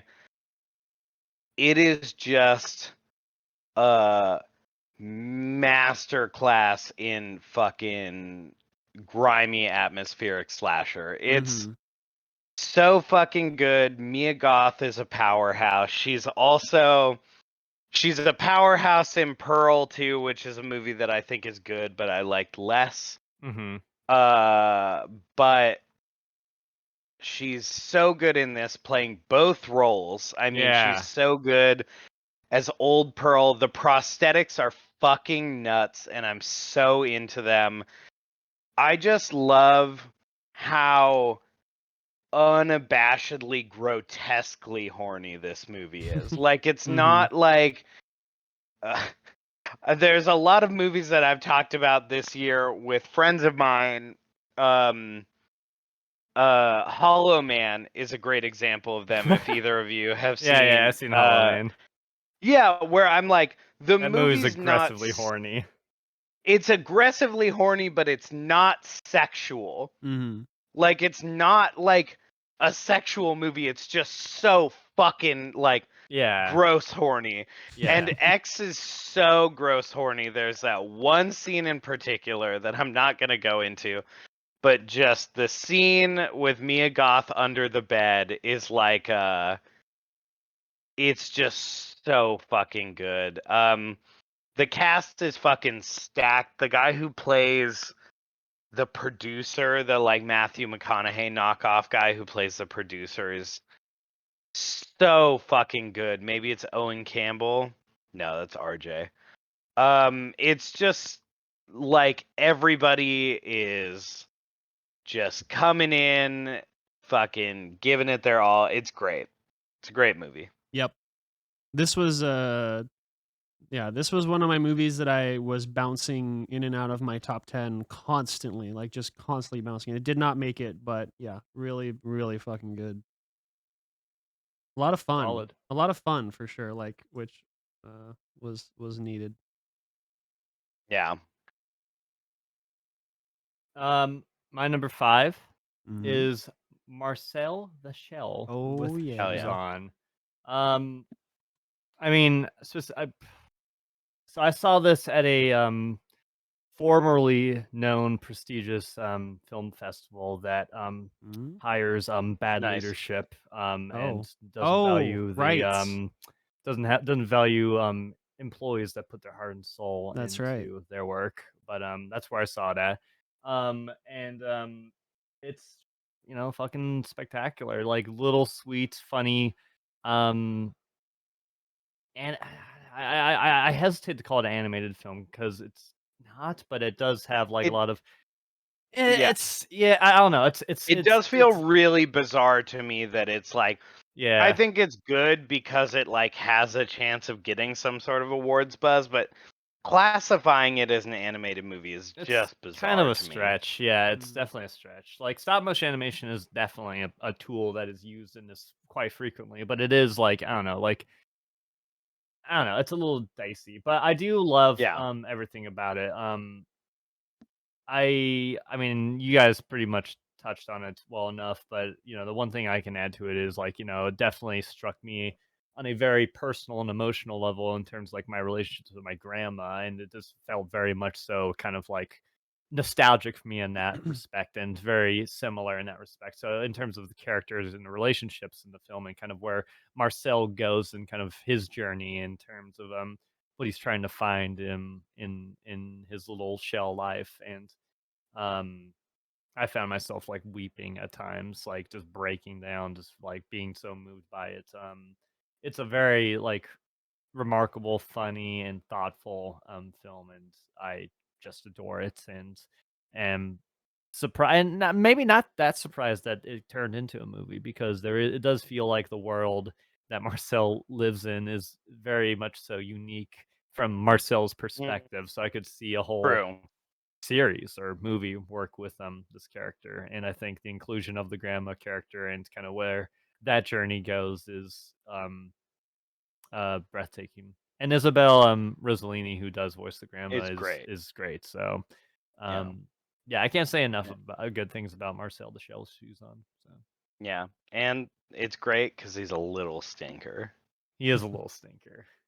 And his modes of transportation is pretty awesome. Like I using the love the tennis honey ball, on the yeah. shoes. The And honey on the yeah. shoes, yeah. It's really Yeah. good, really creative, very creative direction. So. All right, Okay. Nick, what do you got? Oh no. I'm waiting for the other red sneaker to drop. Actually, I would say of the remaining movies, this is probably the most wild cardy, and it's not even that much of a wild card, but that is gonna be Crimes of the Future. Oh, Mm. that's an interesting take. I like that. Yeah. Yeah, that's a good pull. That movie's very fun. Yeah. Yeah. Oh Is yeah. fun the right word? It's something. It's maybe. definitely Cronenberg. I had fun.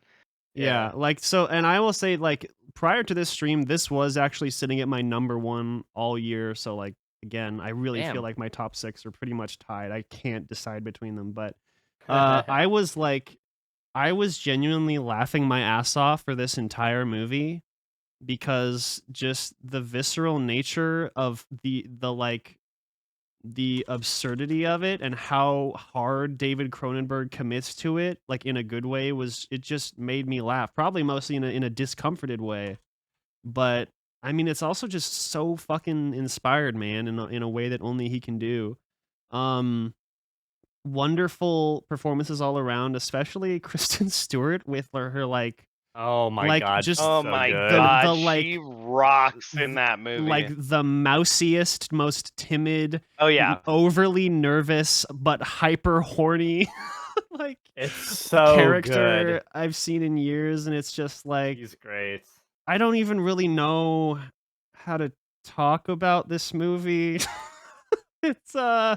It's David Cronenberg, man. I Love that. the visuals, the body horror is, oh god, just this trailer is too much. Like the trailer is too much. Like fucking licking the wounds, and The ear guy. there's a lot of stabbing, and but Oh, also and there's that there's that movie rocks. yeah, there's I'm on hold trying to buy a breakfast chair right now. oh nice. Yeah. Not really. That'd be fucking. A plastic breakfast chair, plastic ingesting chair. I think No, I want the I which want the chair? one that just works it down my stomach. The one where he's eating and it like. Oh yeah, no, that's what like I'm. the skeleton chair. Yeah, that's what I'm thinking of. Well, isn't it to it's to help him digest the like toxic like synthetic No, it's food, just isn't it? No, it's just to help him digest food. Oh, okay. Because Oh, that's right. the big reveal at the end. Yeah. Is that he has naturally developed the ability to. Yeah. Yeah. So, Yeah. and I do think I wouldn't call it commentary so much, but like what David Cronenberg came up with in terms of how, like, just the near future evolution, and like, I mean, and this is really fucked up and scary to talk about, but like it's measurable that for like if you're alive today and you were born like after Oh, there it is. 1980, yeah, you ready to be scared? There's plastic in our semen, there's plastic in our placenta, there's plastic in our hearts, there's plastic in our brains. Like Oh, yeah. this, like it's there, and it's gonna be there until we die. It's probably gonna give us all cancer. So just taking that kind of nugget of an idea to the most extreme absurd form, I think was something that everybody really needed in the world that is post 2020. So just a wonderful, fun, horrible time. Yeah. I love where he installs the zipper and then he comes home and he's like, "Yeah, babe, God. I don't know. They put a zipper in me," and she's like, "Sick, something else to eat out." That movie's yeah. nuts. I'm glad that Cronenberg still has a little bit of body horror juices left in him.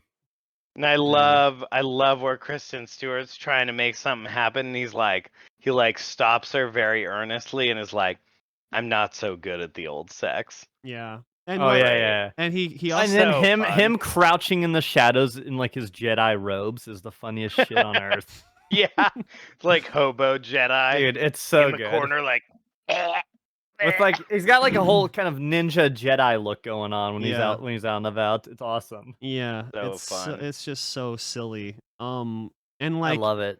also in terms of like embracing the genuine like horniness of the characters in the writing. Like I watched this trailer and I'm like, God, Kristen Stewart's so hot. God, Leah Seydoux is so hot. But then they start getting stabbed with knives and Yeah. performing surgery to jerk off, and it's just like, okay, well, maybe not, but it's like it's genuinely like I don't know if I want to say it's Kristen Stewart comes in pretending to be a real life mouse, and you're like, I don't know. I don't know about this. Like it's there is a genuine embrace of like this is a sexy movie. I don't know. Like it's not, but it is. You know, I don't know, man. Like But that's a very Cronenberg vibe, absolutely, though, to be like, yeah, you get to watch horrible car crashes juxtapositioned with weird, uncomfortable sex, and you're gonna fucking like it. Yeah. And you're like, I don't. but I can't stop thinking about it. I don't, but it's good. Yeah. Yeah. Okay, Matt number 4, I think. Yes, please let me pitch something so I don't have to watch her unzip his chest again. Number 4, Barbarian. Yeah. You spoke on it. Like we said, it's a thing where I don't really feel like I should spoil it Mm-hmm. because it's such a thing of that movie's charm, just how little it gave away about what is actually going on with it. Mm-hmm. One thing I will say is it felt like a very unique theatrical experience for me in the fact that like it's the first movie I can remember in a long time that like it takes like 15 minutes to start going, and then once it goes, it is just like non-stop unflinching for like the rest of the runtime. Yeah. Like basically after the first event in the like the first event in the hallway Mm-hmm. where it cuts to the new character that it introduces, you have like 10 minutes with them where it's nothing's happening, but you're like, what the fuck happened in that hallway? Yeah. And then the second you're back in the hallway, it just does not fucking stop. Mm-hmm. Yep. So good. Yeah. Scary as fuck, man. Yeah. And so funny. Yes. So funny. I will say, just the last note, and then we can move on. In that, like, cacophony of noise when the Barbarian title card goes up, me and friend of the podcast, Adam Boyer, are almost positive that the whitest kids you know, happier and with your mouth open more sound is in that cacophony of noise. I believe that. I would So there's totally like buy all that. this noise happening, but I swear to God, I heard like, I was like, he put it in. He put it in there. Oh, also, you know Yeah, what was great movie. You know what I think was a fucking brilliant misdirection in this movie is that which of the Skarsgårds is in it? Is it Bill? Bill. It's Bill Skarsgård is the Yeah. guy. Yeah. Is that Yeah. like they hired the guy who literally played It the fucking clown. Oh yeah. And Yeah. then so you're missed so right off the bat you're like, this guy played It. He's also really tall and has a weird but also handsome face. So you're like, this guy's bad. This guy's bad. He's bad news. And then Side it's not what you think. So yeah, like Side note. Would watch a full rom-com with those two crazy kids. I would agree. Yeah. They had Yeah. good chemistry and they had good discuss, like they had good dialogue. Mm-hmm. Yeah. All right, that's it. That's Barbarian. Yeah, it is. Done. Number 4. My number 4 is The Worst Person in the World. Oh. Okay. Okay. It was released last year, but it got like a United US release in February of It's last year. that one's kind of you can argue that one, but no, it's on my list as well. Okay. So I back you.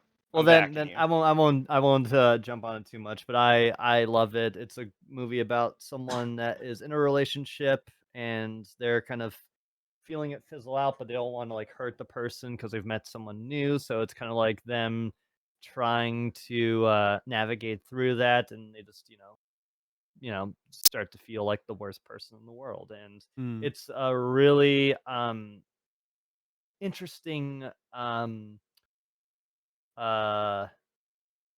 a really interesting journey that the main character goes through, who is spectacular. Renee Reinswev, I think it's her name. She's spectacular in it. She's so fucking good. Yeah, all 3 leads are really great. Yeah,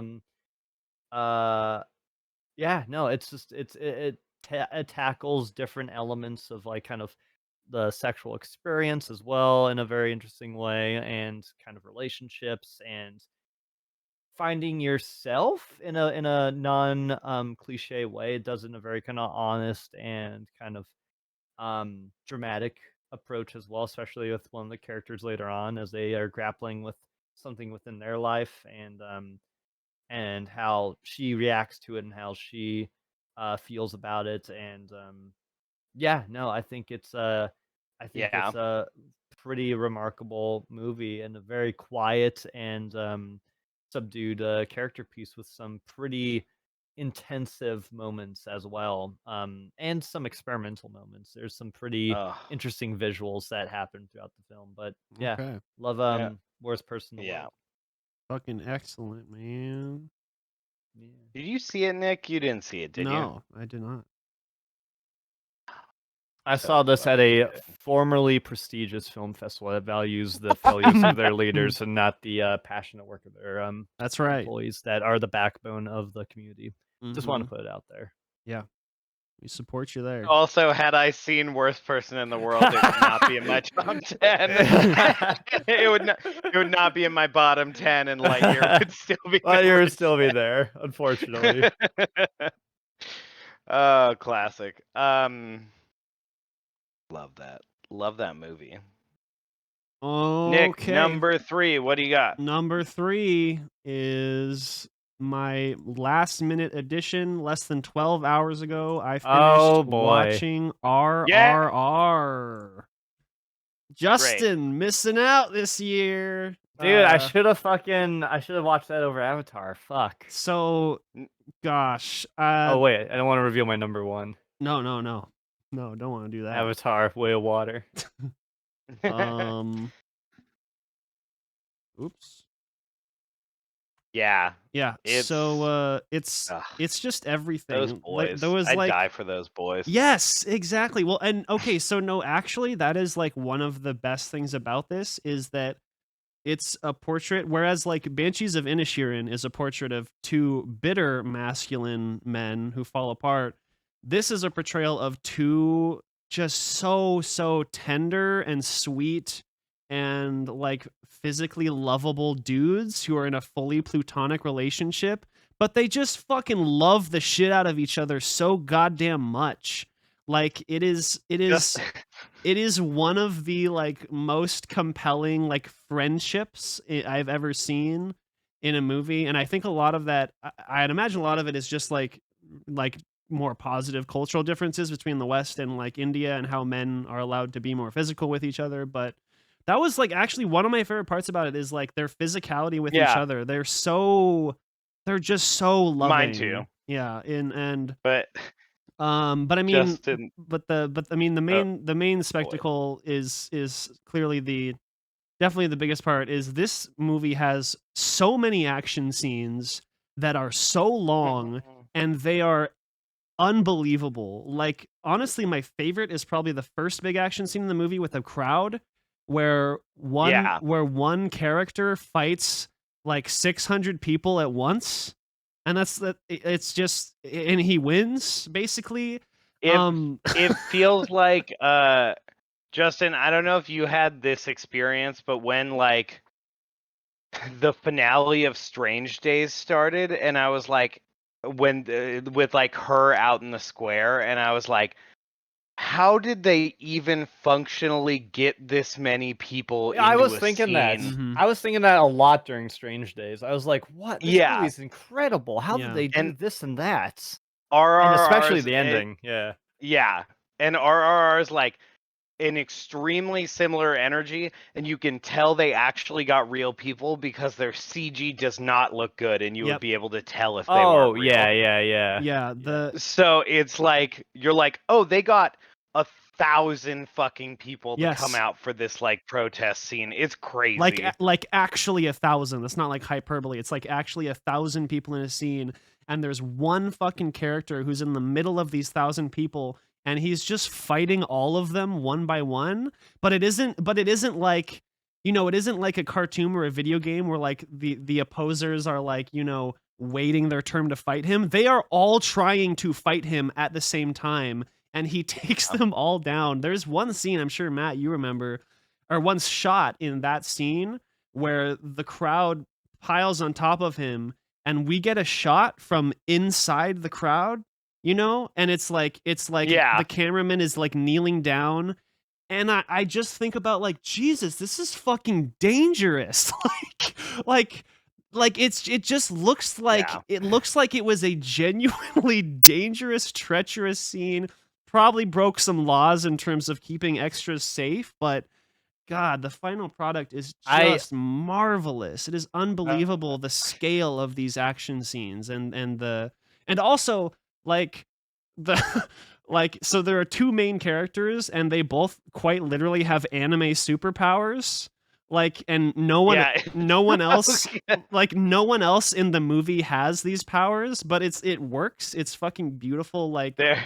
there's a scene Matt mentioned there's a scene where a bunch of animals, the CG animals unfortunately don't look very good, but like that's really like that's like my only fucking problem with the whole movie. And like I'd say Yeah. the mid section gets a little bogged down in exposition, but like aside from those It's things, it's yeah. like a fucking perfect movie.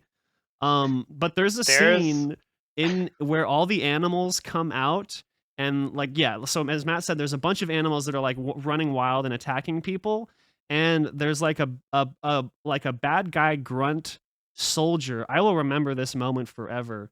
And one of the main characters is fighting this grunt and he like picks him up because he's super strong for no reason. He just has amazing willpower. He picks him up because he's super strong. He flips him over, and as the bad guy grunt is flipping through the air, a stag, like a deer, a male deer with huge fucking antlers, runs through the middle of the camera. And so this character is flipping end over end and he gets fucking impaled on the stag's horns. Like oh my God. as it's in moving.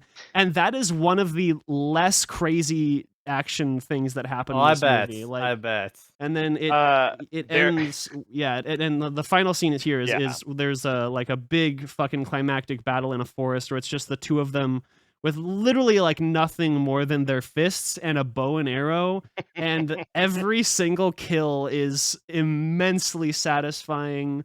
The choreography is unbelievable. Like, Yeah. I can only just keep listing positive descriptive words and over and over because it's just what it is. But really, like, I gotta emphasize, my favorite part of this movie is the fucking performance and the chemistry between the two guys. They are so tender and sweet, and you just care about them so goddamn much because of how wonderful they are. And it's also like a wonderful portrayal of obviously like anti-colonialism, anti-imperialism, but portrayed in a way that is deeply hopeful and positive. And it doesn't have to be like bogged down with there are scenes that are like pretty miserable and pretty brutal, like emotionally, but mostly it's just very light and fun, and like there's a lot of like honor and love, and just like the whole message of the movie is that like even more than like being anti-colonial, so being anti-imperialist, the most important thing in the world is to just be a fucking good person and be nice to other people. It's like, hell yeah, dude. So God damn, I just cannot believe this movie, dude. It was unbelievable. Just everything It's about wild. it. There's this great montage of them becoming friends, Justin, where Mhm. there is a Bollywood song, the Mm. lyrics of which are like, Yeah. "We are so happy these two men have become friends. Hopefully I've heard nothing of this steps one. in the Yeah. way." Like, I've heard of this. Yeah, there's love a it. dance sequence that's, and traditional Indian Yeah. cinema, like, and Mhm. it doesn't interrupt the flow of the movie at all. It just fucking fits perfectly. It's part of So, it. Yeah. Oh God, yeah. I need to watch You'll it. love I it. fucking need to get around to it. I'm sure Yeah. I'd love it. It's been on my fucking list forever. Oh, and I'll also probably try to get to it as soon as I possible. didn't mention this, but actually I kept thinking throughout the movie, like every single shot is gorgeous to look at, as I'm sure you can see in the trailer. But like just the framing, the Yeah. color, they cycle through a lot of different color palettes, from scene to scene, and I fucking love that. So you get a really, really incredibly broad range Nuts. of colors and lighting and framing, and all of the action is shot like perfectly. Like just it's fucking perfect action scenes. So holy shit, man. I don't know. Maybe this should be my number one. I think I fucked up, guys. Sounds like your number one. Yeah, we'll see. We'll see we'll see how this Yeah. list ages with time. But let's go to number 3 for Matt. All right, my number 3 is 2013's Pacific Rim. Imagine. No, although I did get to see Pacific Rim on the big screen again this year, and it was fucking great. Nice. But my number 3 is Tar by Lydia Tar. Okay. I think Tar heads you around here. Mm-hmm. we're tar heads around here. We I all think are, you two yeah. have summed it up really well. So I think it's a excellent movie. I think it's an excellent character study. Kate Blanchett, who has now ceased to exist and been replaced by Lydia Tar, Mm-hmm. obviously does a great performance. She is deserving of the Oscar. She is definitely going to get in 2 months or whatever. What I'll say is that I would watch a 10-hour loop of Lydia Tar absolutely bodying Mark Strong. Oh yeah. And I'll leave it at that. Are you talking about the part But where she all the- shoves him off the podium? Is where that- she just levels him, where she pushes him and he just crumples. Yeah. It fucking rules. Yeah. Yeah. Real Gaslight Gatekeep energy. Oh, yeah. 100%. Our girl. Super. Gaslight Gatekeep girl boss. Girl boss. Yeah. Tara's great. Hell yeah, it is. Yeah. Okay, Justin. My number 3 is Official Competition. What? It's a Spanish film starring Antonio Banderas, Oh. Penelope Cruz, and Oscar Martinez. And it's about Huh. this prestigious filmmaker and this prestigious actor and this blockbuster actor all are rehearsing for this big prestigious project that's funded by like this rich rich billionaire who wants to make something that matters, or like that is like leaves a, like he feels his morality because Mm. he's like turned 80, so he's like, well, I want to make something that's lasting. And that's kind of what the whole movie's about, is like legacy, and like, because this prestigious actor is reflecting on his career and his legacy. And this blockbuster actor is up and coming, and he cares about his reputation and whatnot, but also like doesn't really care about the legacy of his elders and whatnot. And then the director, played by Penelope Cruz, who is fucking unreal on this movie. Being masterclass in this movie. It's She's ridiculous. so good. Hmm.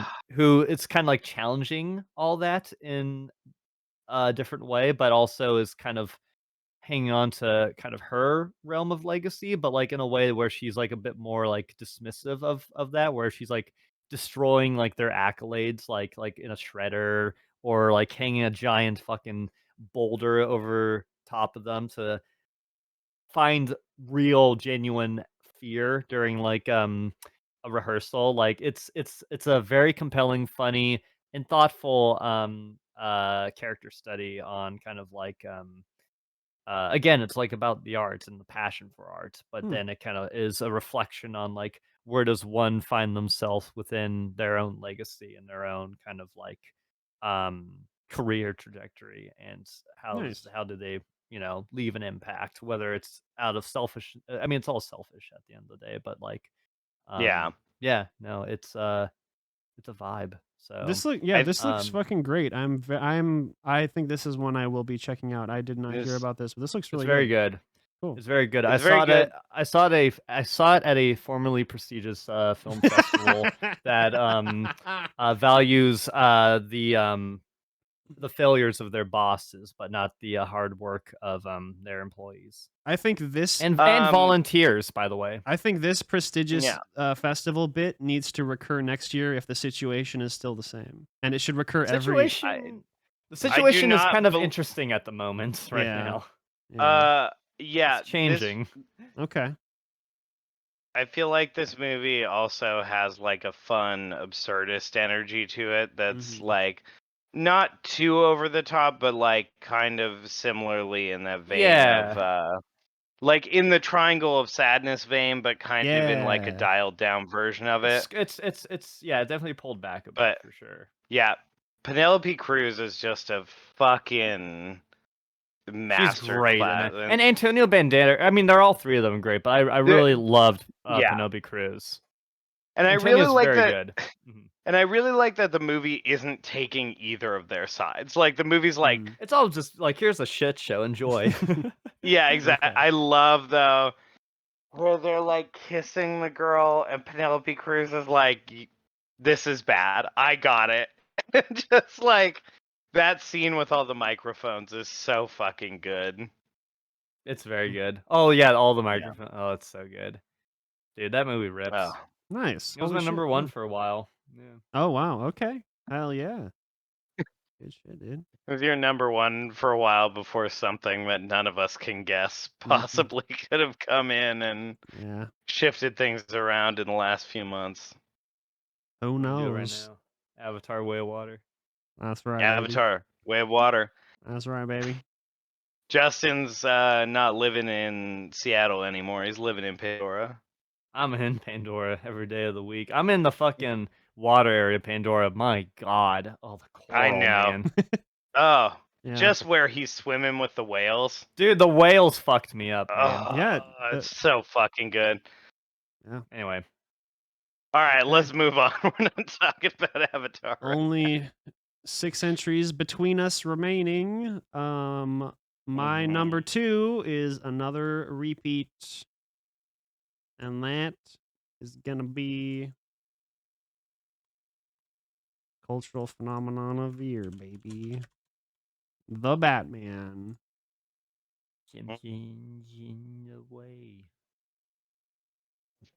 Which is also tied. That was good. Six That was six good, way Justin. tie. Something Six-way tie, yeah. in the way. Six-way tie, and if Justin had yeah. seen any of those 6, they would not have affected his bottom 10, and Lightyear would still be holding the number 10 place. I think so. Unfortunately. Unfortunately, we all feel for Lightyear. Trying to I help don't the know. little guy. I don't know if I don't think I have anything to say about the Batman. I mean, this was definitely like, I'd say like, you know, it's a fucking Batman movie. The whole culture was into this. Everybody saw this.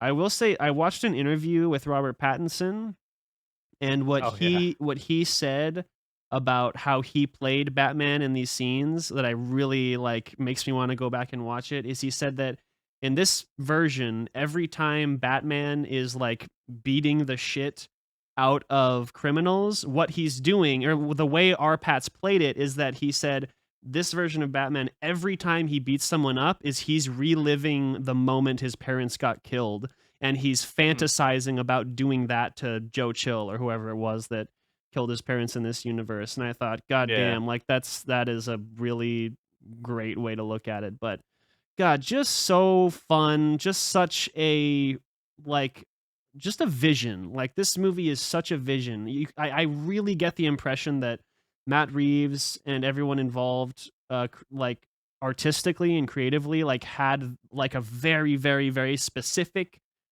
idea in their mind, and they just absolutely nailed every aspect of it. I love the I said this in my review, but for some reason, and I mean this in a good way, the most absurd part of this movie for me was the Batmobile. Because I love the Batmobile. Because it was so not Batmobile absurd. bucks. It was so like grounded in reality, and it's like, oh yeah, that is what the Batmobile would look like. But it was so like less gaudy and less like just weird and silly than the other versions. I was like, it's not silly enough, but like in a good way. I fucking love it. So man, Colin Farrell, wonderful transformative performance physically and vocally and interpersonally, totally loses himself. The ending scene where Batman is like leading, specifically the shot from above where he holds up a flare and he leads people out of the water. That scene made me cry because That it scene was rocks. like it was just such a beautiful representation of like what the character can be and should be. And also like I think it's, you know, it's really good that the last several years, probably even prior to that, but the last several years in particular, people have really been kind of taking another look at the character of Batman, and he's a billionaire who goes out and beats the fuck out of poor people and ruins their lives. Like, and I think this movie fully acknowledges that, and that's really wonderful. Yeah.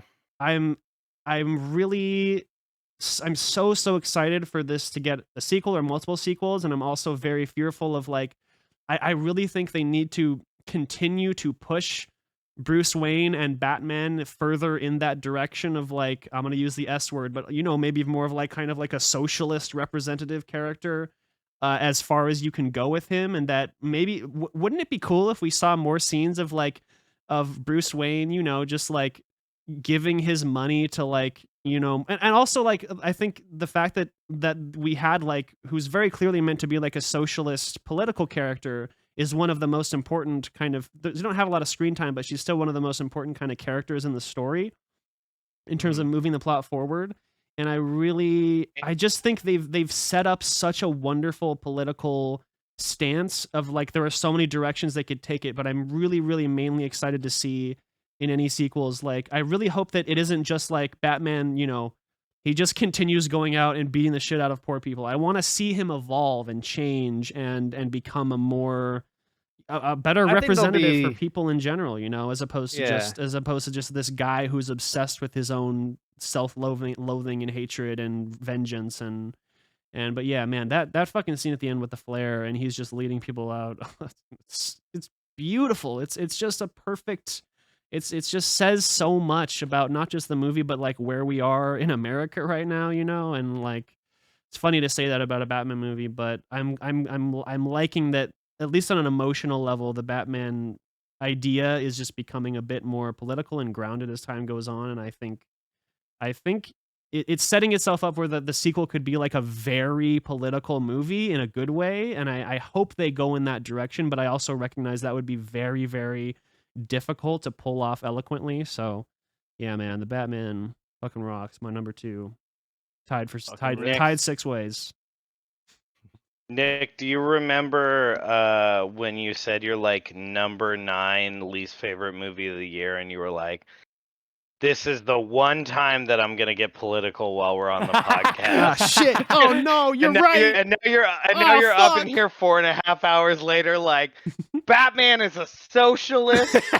Batman needs to burn the Capitol to the ground. Yes, he does. Wouldn't that be cool though if he kind of has like a villain arc, but it's like for the greater good type of thing? That would be fucking tight, Like where like the system views him as a villain, but what he's doing is actually like transforming the system to like a more socialist America or something. That'd be tight, man.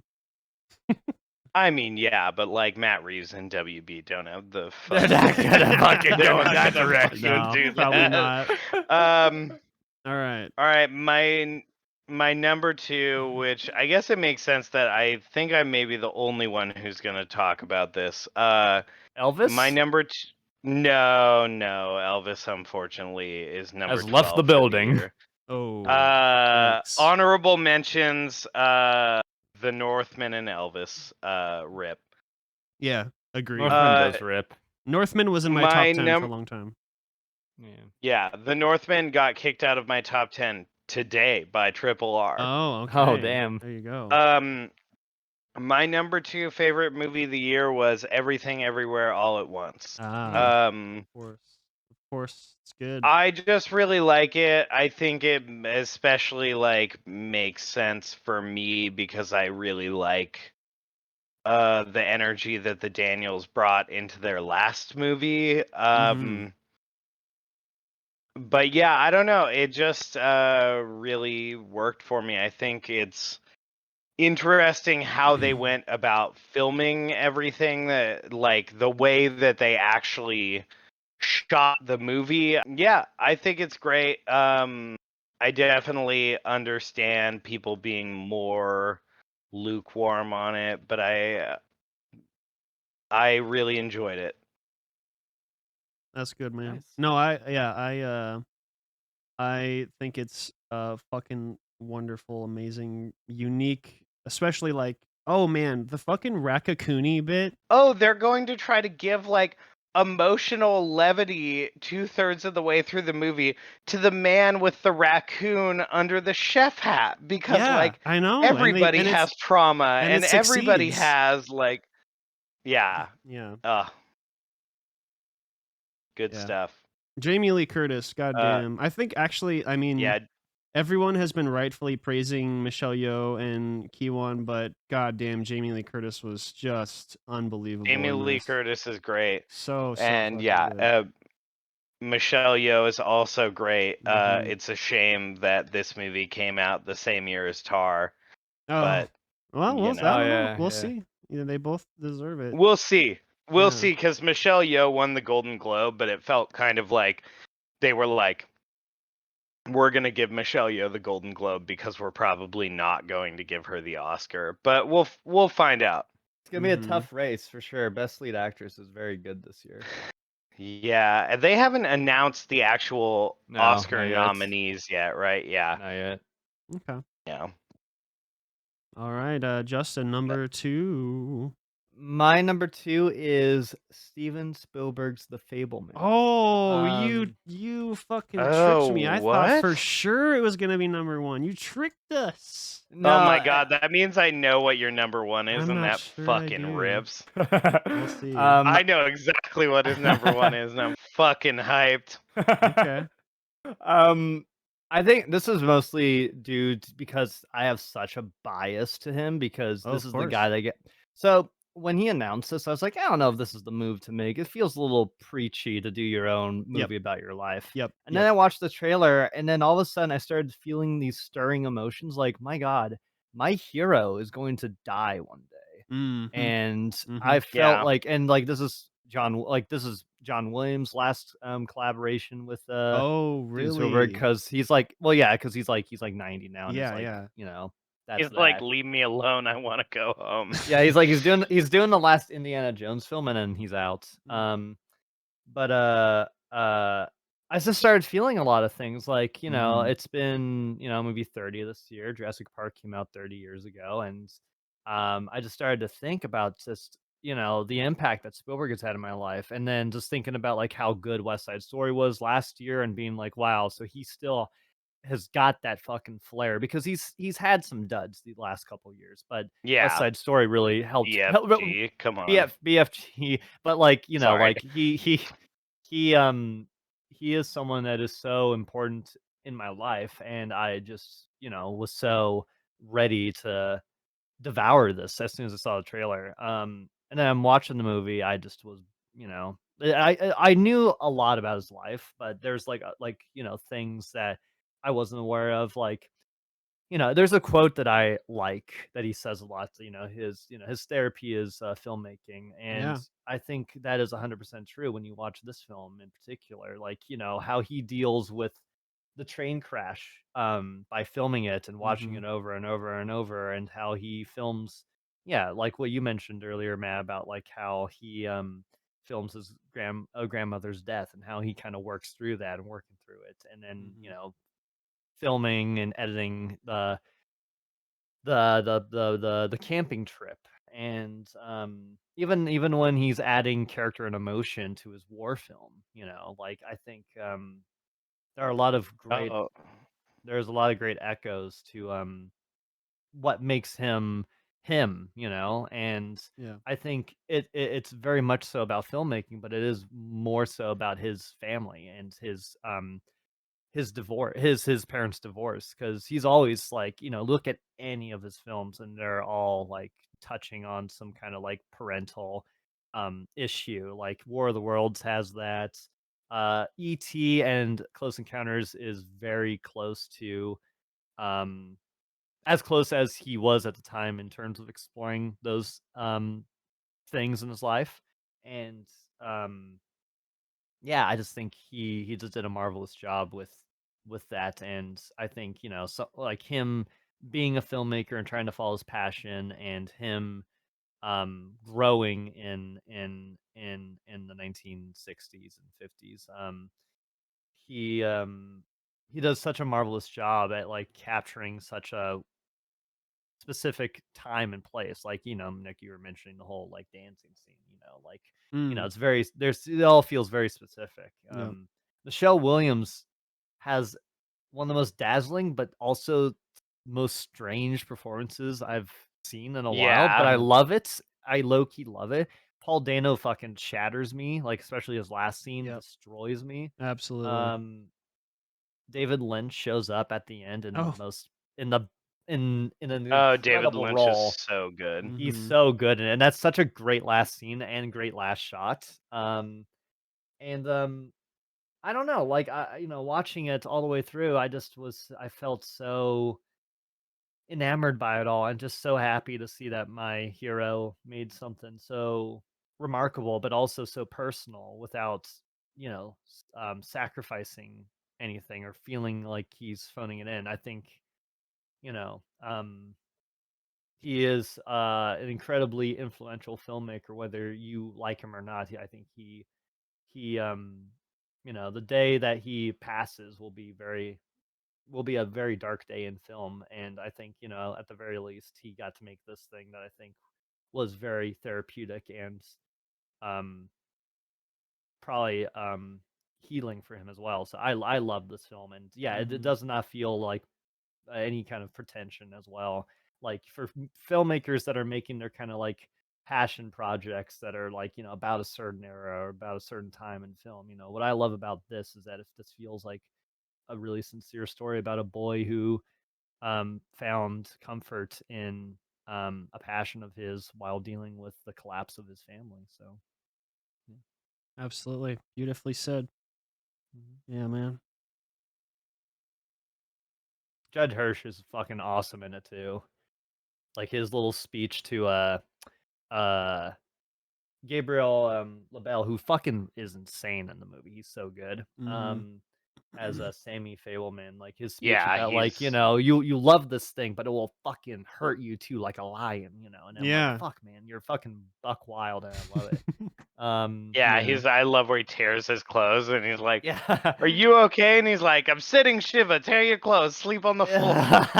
It's so Yeah. fucking good. Yeah. I could go on forever about Fablemans, but it's yeah, I'm so happy he made this film, and I'm so happy to see him still at fucking 5-6 decade career, still not 5 decade career, he's knocked it out of the park still, Mhm. along with Yeah. Scorsese. So yeah. Hell yeah. Well said. Number Okay. ones. Bringing it home. That's me. I gotta reiterate again. Tied 6 ways is probably the most basic bitch entry on here, but like in a good way, because this movie fucking slaps, as you like to say, and that is gonna be Avatar 2, The Way of Water. It's so good. It's Um, great. yeah, Fun so movie. I was Good. really just very like 3-star lukewarm on the first one. For the time, the visual is absolutely amazing, but like Jake Sully was just a pretty boring ass, bland, lame protagonist. I think in retrospect, it is so obvious that that movie was really a jumping off point to establish the next 4 movies that are going to be coming in total. Yeah. Um, 4 to 6. yeah, depending on how much money it rakes in. So I mean, there's one very specific thing, and actually one of the longest reviews I've ever written on Letterboxd was for this movie, because I've seen, and very rightfully so, there are audience people are kind of divided on, oh boy, here we go, politics again. People are divided on like the politics and the what this movie is trying to say. um there's a fucking wonderful podcast I've listened to. My friend Eric C, or our friend Eric C, sent me to it, and it's fully just kind of investing in like watching this movie from a leftist, socialist, like environmentalist point of view for like an hour and a half, and that podcast really solidified what I feel about this movie. But I think I think this movie did something that no movie has ever done before on an emotional and a writing level, which really surprised me. And that is that when you talk about top tier, like S tier, huge budget blockbusters, not movies in general, but just like the American Hollywood system blockbusters. We have never, that I can remember, we have never had a blockbuster specifically, not a movie, but a blockbuster that was so profoundly clear and loud about its anti-colonialist, anti-military, anti-toxic masculinity messaging. And I really, I want to give James Cameron the benefit of the doubt, but I really think that this movie has a lot of potential to like kind of like change hearts and minds of people all over the world. And that sounds so fucking cheesy, but it's true. And like I have a very vivid picture in my mind of when I saw this in the theater and I was in the lobby getting like popcorn or whatever, and there were understandably, expectedly, there were so many like kids and young teens around me. And I think that the messaging in this movie, let's compare this to like the messaging of this to like the Marvel movies, where Marvel movies are great, they're fun, they're really good about, messaging of like, be a good person, but their messaging tends to be very generic and watered down. And if they're going to tackle a subject, it's never really a political subject. It's very timid and like, oh, we don't want to offend anybody. We want every single person to be happy. But this movie, I really believe this is like kind of a landmark, emotionally and writing wise. It's not the biggest step in the world, but in terms of movies that are really at the core of them are telling audiences, hey, pay the fuck attention to what's going on in our world, because like Pandora and this podcast I listened to put it so well, but like Pandora is just Earth. Like it's just Earth. There's no, like, for what it represents. Like the whaling scene was one of the most deeply disturbing scenes I've seen in years. In that, and I'm gonna say something about like science and biology, but like there's a podcast called Radiolab. I know, Justin, you've listened to Radiolab, right? Yeah. They do really, really wonderful, thoughtful deep dives on like science, and like they present science in ways that kind of reflect a narrative. And they did an episode about intelligence in non-human creatures. They did like one about dogs. They did one about like microbes, but they did one about whales. And what is so, I vividly remember the first time I listened to this podcast, because the science shows that, I don't remember what they're called, but like basically in humans, there's a physical part of our brain that measures how far and how profound humans can experience emotion. And I don't know the word, but I'll just call them like emotion receptors. And I think humans have like 6 of them, but whales, not Avatar whales, but real whales in real life have more emotional receptors than we do. And something that's like so awful and tragic, but beautiful and heartbreaking to think about is the fact that there is a lot of scientific evidence that within their culture and the nature of their being, that whales actually might experience emotion more profoundly than we fucking do. And I don't disbelieve that James Cameron probably knew that going into this. And obviously that's just well, one. They literally say that too in the movie. Like, yeah, and like fresh today. And I've seen a lot of people bashing on this movie, like, oh, the whale scene was so dumb. I couldn't stand when papyrus font popped up and the whale was talking. It's like, no, dude, this is real. Like, this is our planet that he's talking about. We are witnessing a fucking mass extinction event slowly. Or, well, in terms of all human history, it's very fast. But in terms of like, the scale of a human lifetime, we are witnessing a rapid mass extinction event in our lifetime. And I really, really, really feel like it's really sad to say this, but it's the kind of the nature of the truth, is like you can put as many activists and politicians and heartbreaking, heart-wrenching documentaries about this stuff in front of people. And unfortunately, what we've seen is that it kind of just makes people fall into despair. And, some people will become more politically active. They'll vote further to the left. But in terms of changing as many hearts and minds across the world at one time, like it's just kind of the nature of how we are. But, we want to see ourselves as the hero and we want to have hope.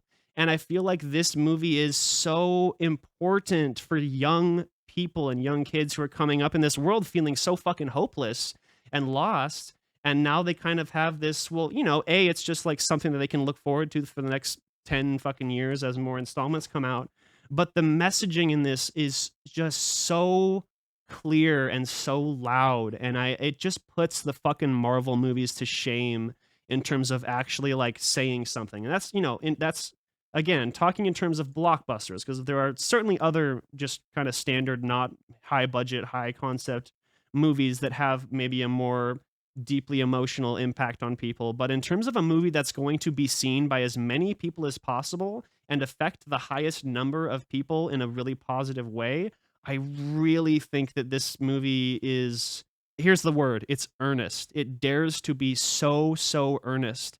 And I'm seeing a lot of people react negatively, and I just feel like there's a lot of fucking cynicism in those people who walk away from this movie and they're like, that was so dumb. Like that was just so like trivial and what's the word? The white there's the whole people who are focusing on the white savior complex. And on the one hand, like, absolutely, Jake Sully was a fucking white dude from Earth. But in the context of this film, the reason that Jake Sully has to be the one who can convince all of these tribes to rise up and fight the Earth government is because he's the only being on that planet who knows what they're capable of. He lived on Earth. He knows how awful humans are, and it's just within the context of the story. But so by all means, I can totally understand, and I agree, and I respect especially like people who are of maybe like native or indigenous background finding some offense to this movie, and I think all of that is completely valid. But it's just like kind of an unfortunate an unfortunate inherent part of the world we live in and the culture we live in right now, that movies like this are maybe kind of one of the last bastions we have to really get specifically young people, but people of all ages and all cultures, to like pay the fuck attention and like change your hearts and minds and have difficult decisions about like how you're voting and how and what's important to you and going forward. So yeah, I did not expect to love this really at all, and I had a profoundly emotional experience in this movie. So, and it looks fucking sick as fuck, and the action scenes are dope as hell, so that helps a lot. So, yeah, that was The water's incredible. so yeah, like I Yeah, said, no more water's politics. I so I good. didn't talk about any more politics for the rest of the stream. Like I said, I wasn't going to. So good No. job. But yeah, that's Avatar 2, and yeah, this really surprised me, man. Holy fuck. It's a banger. I Yeah, can confirm. yeah. It is a banger. Big Jim's back, baby. Yeah. Big Oh. Jim's back. All right. My number one favorite movie of the year is The Worst Person in the World. Oh, nice. Very good. Extremely good. Real five banger. Justin agrees. Mhm. It's just such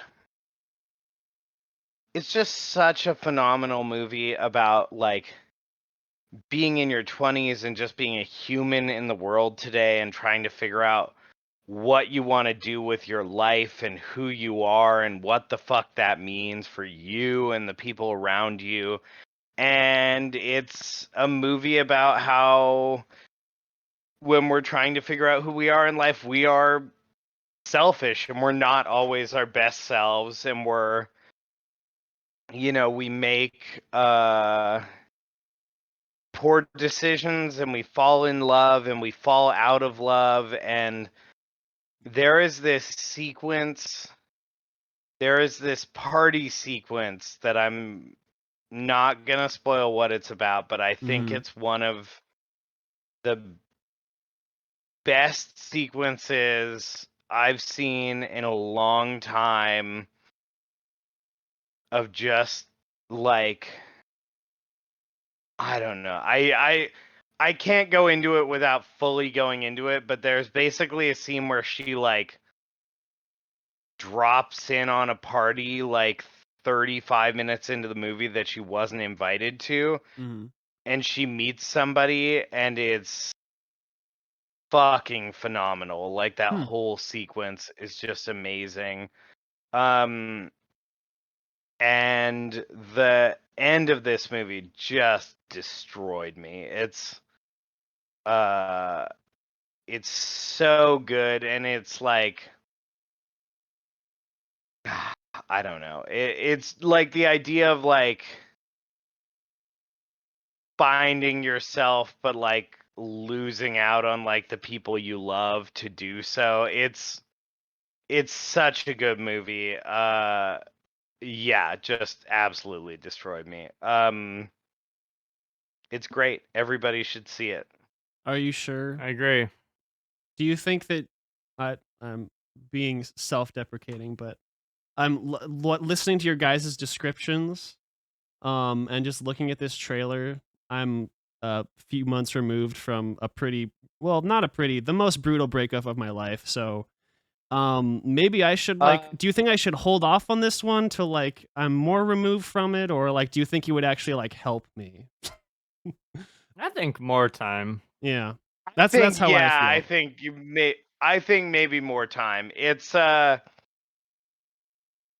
yeah, I think Yeah. not yet, not yet. Yeah. Okay, Hold off. okay. I That's- recommend. that's we the recommend vibe I it, but got. Hold off. Yeah. This was one of those movies where I like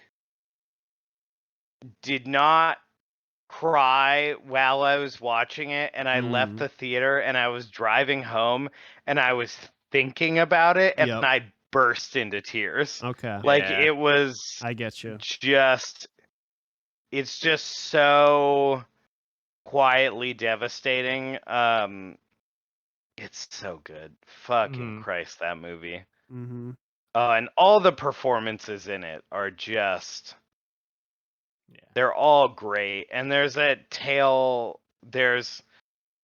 plot thing in the tail end that I don't want to spoil, but is something I'm sure all of us in this day and age where we're so keyed into nostalgia and we're so keyed into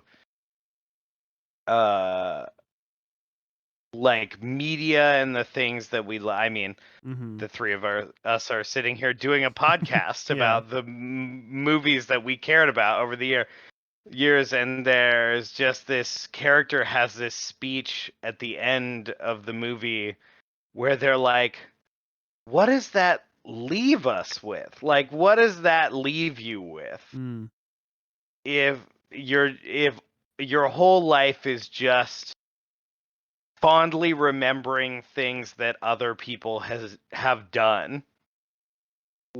What are you left with at the end of the day? And it's great.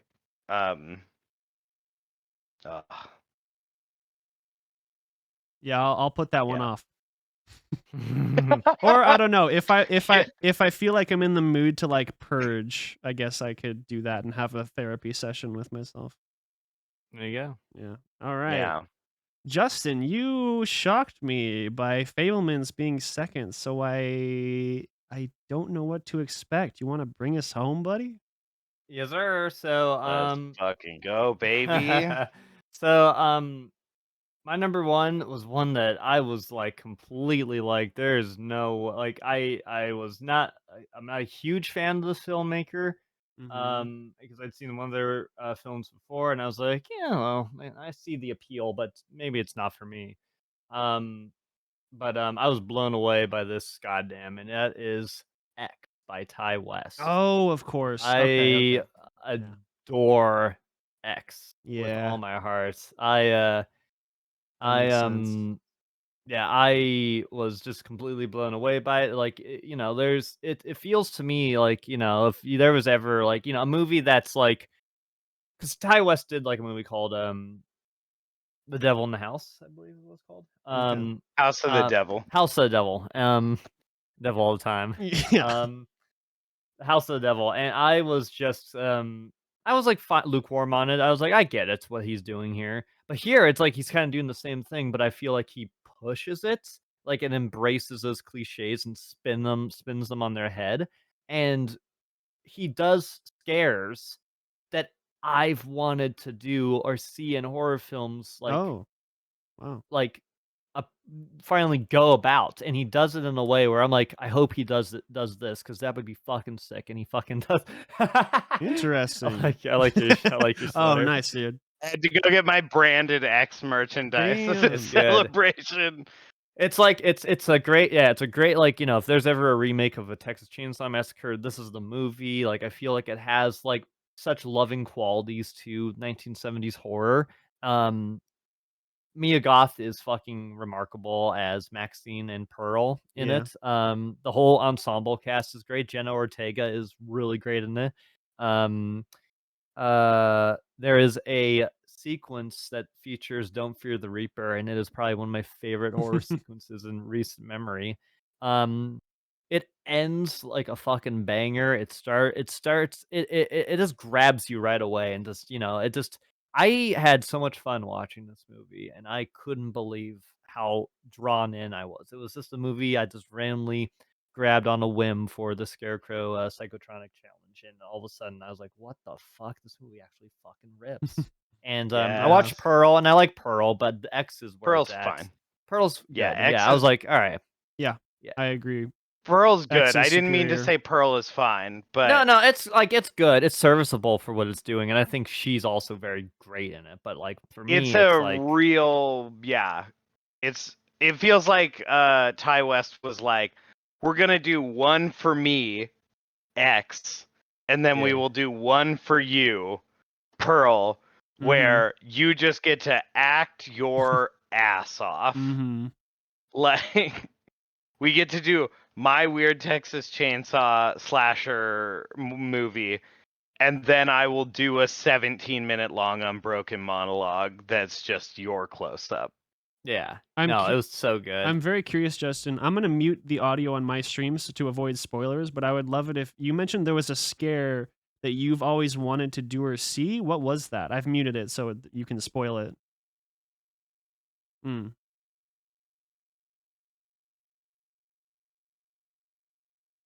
Okay.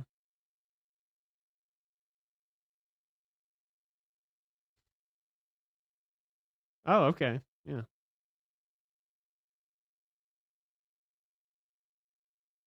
Mm. Oh, right.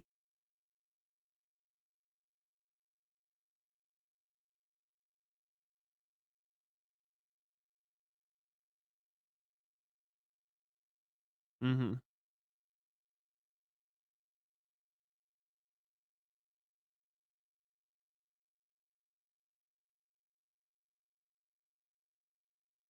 Okay. Yeah.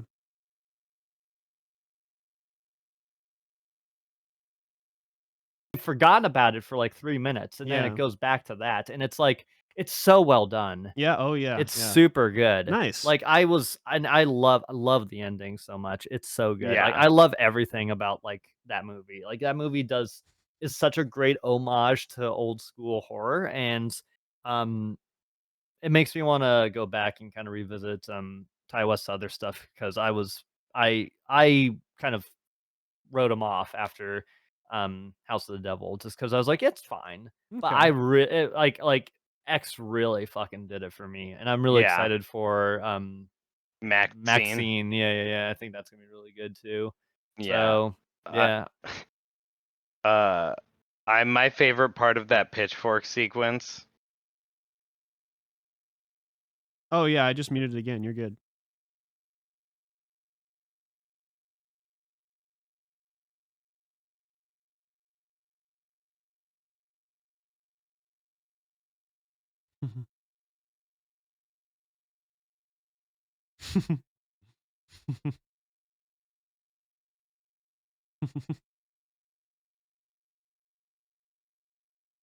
Really good in it. It's Right. all the scares are really good in it. Yep. It's spectacular.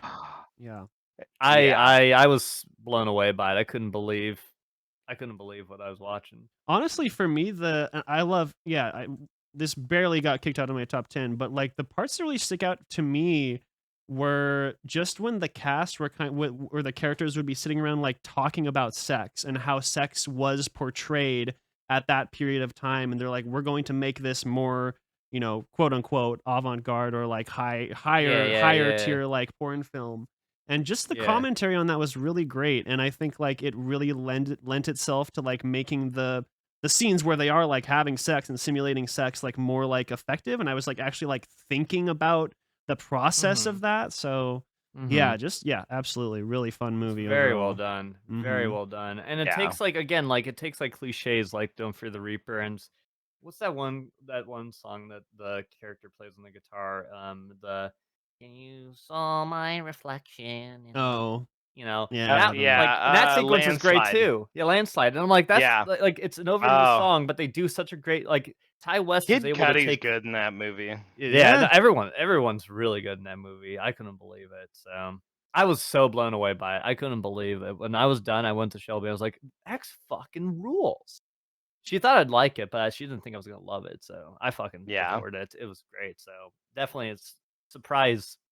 Probably my most surprising number one I've ever done Yeah. because I'm like I was not expecting to like it as much as I did. They made both of those movies for $1 million each. That's crazy considering Damn. That's Pearl. That's gonna nothing. be a big They just return. must have they just must have got that fucking farm in New Zealand and been like, we got the farm for nothing. Just let us shoot here for like 3 months. That's crazy. Yeah. X made 15 and Hell Pearl yeah. made just under 10. Nice. Not bad. Amazing. It's not bad. It makes sense that Pearl made less. It's Yeah. less of like a, but yeah, Yeah. No, it's good. It's great. yeah. Best film of the year for me. I think we do need to shout out though real quick. It's it's kind of against the rules. We couldn't fit it in here, but the actual best 10-hour movie of the year was Star Wars Andor. I Oh mean, yeah. I We just can't talk about it too much because I haven't fucking finished it yet. Oh, you but haven't? it Yeah. is- Oh I Just- man. haven't. I got Justin slowed hasn't down. finished it, and I haven't started it and intend to. Yeah. So The way I definitely want to circle back on it though. It's super fucking great. Yeah, the way it handles the intricacies of the fucking bureaucracy of the empire and like the intricacies of starting a revolution, like not even just like in Star Wars, but in media in general. I can't think of like another series that has been so specific about like this is how you literally build a revolution. Like these are the actual steps you would take. You would need people Mhm. inside this organization, people inside this organization. Obviously, these sacrifices would need to be made. It's like a fucking step-by-step playbook. I feel like Yeah. what's the name of the writer director who has like Todd Gilroy. yeah, I feel like he's just like one of the funniest things I've seen about this series is how like I feel like Disney didn't realize what they were putting out because this is just like a socialist violent revolution playbook, but they're like, ah, yeah, as long as it makes money, well, we'll just feed them anything. But like, just the irony of this massive, huge, like conglomerate corporation that now controls like what 50% of all media that gets produced, put out this series that has some of, again, similar to Avatar, has some of the loudest political messaging like of the last several years. It's just I think I might put it on like as soon as we get done here and just fucking watch it again. But man, I need to it pick goes it up Wow, and places. through it. finish it. It's so good. Yeah, great stuff. All right, boys. Well, brings us to the conclusion. Another one in the books. Yeah, we did it. You said 2015 the first year we started streaming, or the first year we started doing this in general? Justin? Doing this in general. Okay, so So we've it's- done yeah. it every year though, yeah, which has yeah, been fun. absolutely. Which means in 2 more years will be the 10 years since we did it. Okay, Isn't that fucked? yeah, yeah, that is pretty. Wait, fucked. is that of the total podcast or just since we've started doing our year in review thing? Since we started doing it, like I think it was before. I don't know when you hopped in to do this, but I know. I it was think when you I started with hopped in Keaton. like a year into Yeah, I it, think so. wanna Because I say. think you were with us for the 2016 one. Mhm. Because I know it's I Keaton, think so. Nick, and I at first. Yeah, But Mhm. I know for sure you must have been there. I feel like Adam was there too for the 2016 one. yeah, he was there at least a couple times. I wanna Oh, say. 100%. Yeah. Yeah. Yeah. All right. Well, hey, good talking to you boys. Thank you so much. It was a lot of Yeah. fun. Always good to do Yeah. this. Do it again in a year. Who knows? Maybe we'll have a bonus thing this year. I say that every year, but you know, life's busy. Well, And maybe. Oh, dude, life's crazy. But maybe an Andor thing Yeah. because I do yeah, want to yeah, chat about Andor thing, or I think it would be fun to just do like a themed episode or something of like we all pick one movie and then we all watch it separately and come back or something like that, or Oh, you like know, a little follow a book theme. club. I like it. Yeah, yeah, I think that'd be fun. But all right, Like a little book club. I'll cut it there because I'm gonna go get some fucking food, man. I'm starving. So thank you guys Yes, for hanging sir. out. Sounds good. Thank you to everyone who was Yeah, chatting Justin. and lurking. Good stuff. Yeah, much loving. Justin, before we disappear, Mm-hmm. let me know when you want to do The Exorcist. Oh, Oh fuck yeah! I'll hit you up, dude. Let me fucking. I got out of jury duty, so I'm free. Hell yeah. I'm What- free, dude. how did you get out? Did you tell them you were like I told them I a work in socialist film and- revolutionary? Dude, I wish. I was too nervous to say Okay. like I hate the system. I said like I work in film and I need money, so I can't do this Yeah. unless I Okay. like have a job, like, you know. So Yeah. They Jokes on dismissed them. me. They don't need to know there's no work right now. That's Like- 100%. I would have made $10. I would have made $10 a day doing jury duty though. $10 so. a Yeah. day. It's Yeah. $10 a day. Yeah, it's odd. What? I know me and What? Justin work in a gig economy, but that's a real fucking garbage rate. I was Especially, yeah, it's not yeah. great, right? Especially since jury duty is like, you know, funded by our government, which is like they can just, I don't know, fucking print money. They could just make jury duty exciting by paying people a lot of money to do it. A lot of people I would kind of sign wish I up. knew what the case was going to be though. Yeah, yeah, Yeah, that was but really I- interesting. Yeah, I want I'm to know if it was always a murder like case. scared.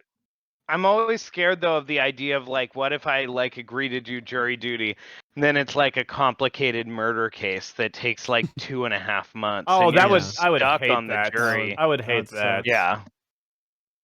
But hopefully it's Fucking compelling brutal. enough for me to do it. I don't know. Maybe then I'll just live with Yeah. my parents and be like, listen, this case is going on for the 4th month now. I gotta go move back home. Yeah. Oh my Jesus, god. that would be awful. Me and Shelby are moving into the guest bedroom. Yeah. Probably. I'll hit you up for sure. But All yeah, right. good Have- shit, boys. Have a good night, guys. I'll see All you right. later. Later, Gators. Night, boys. Mwah.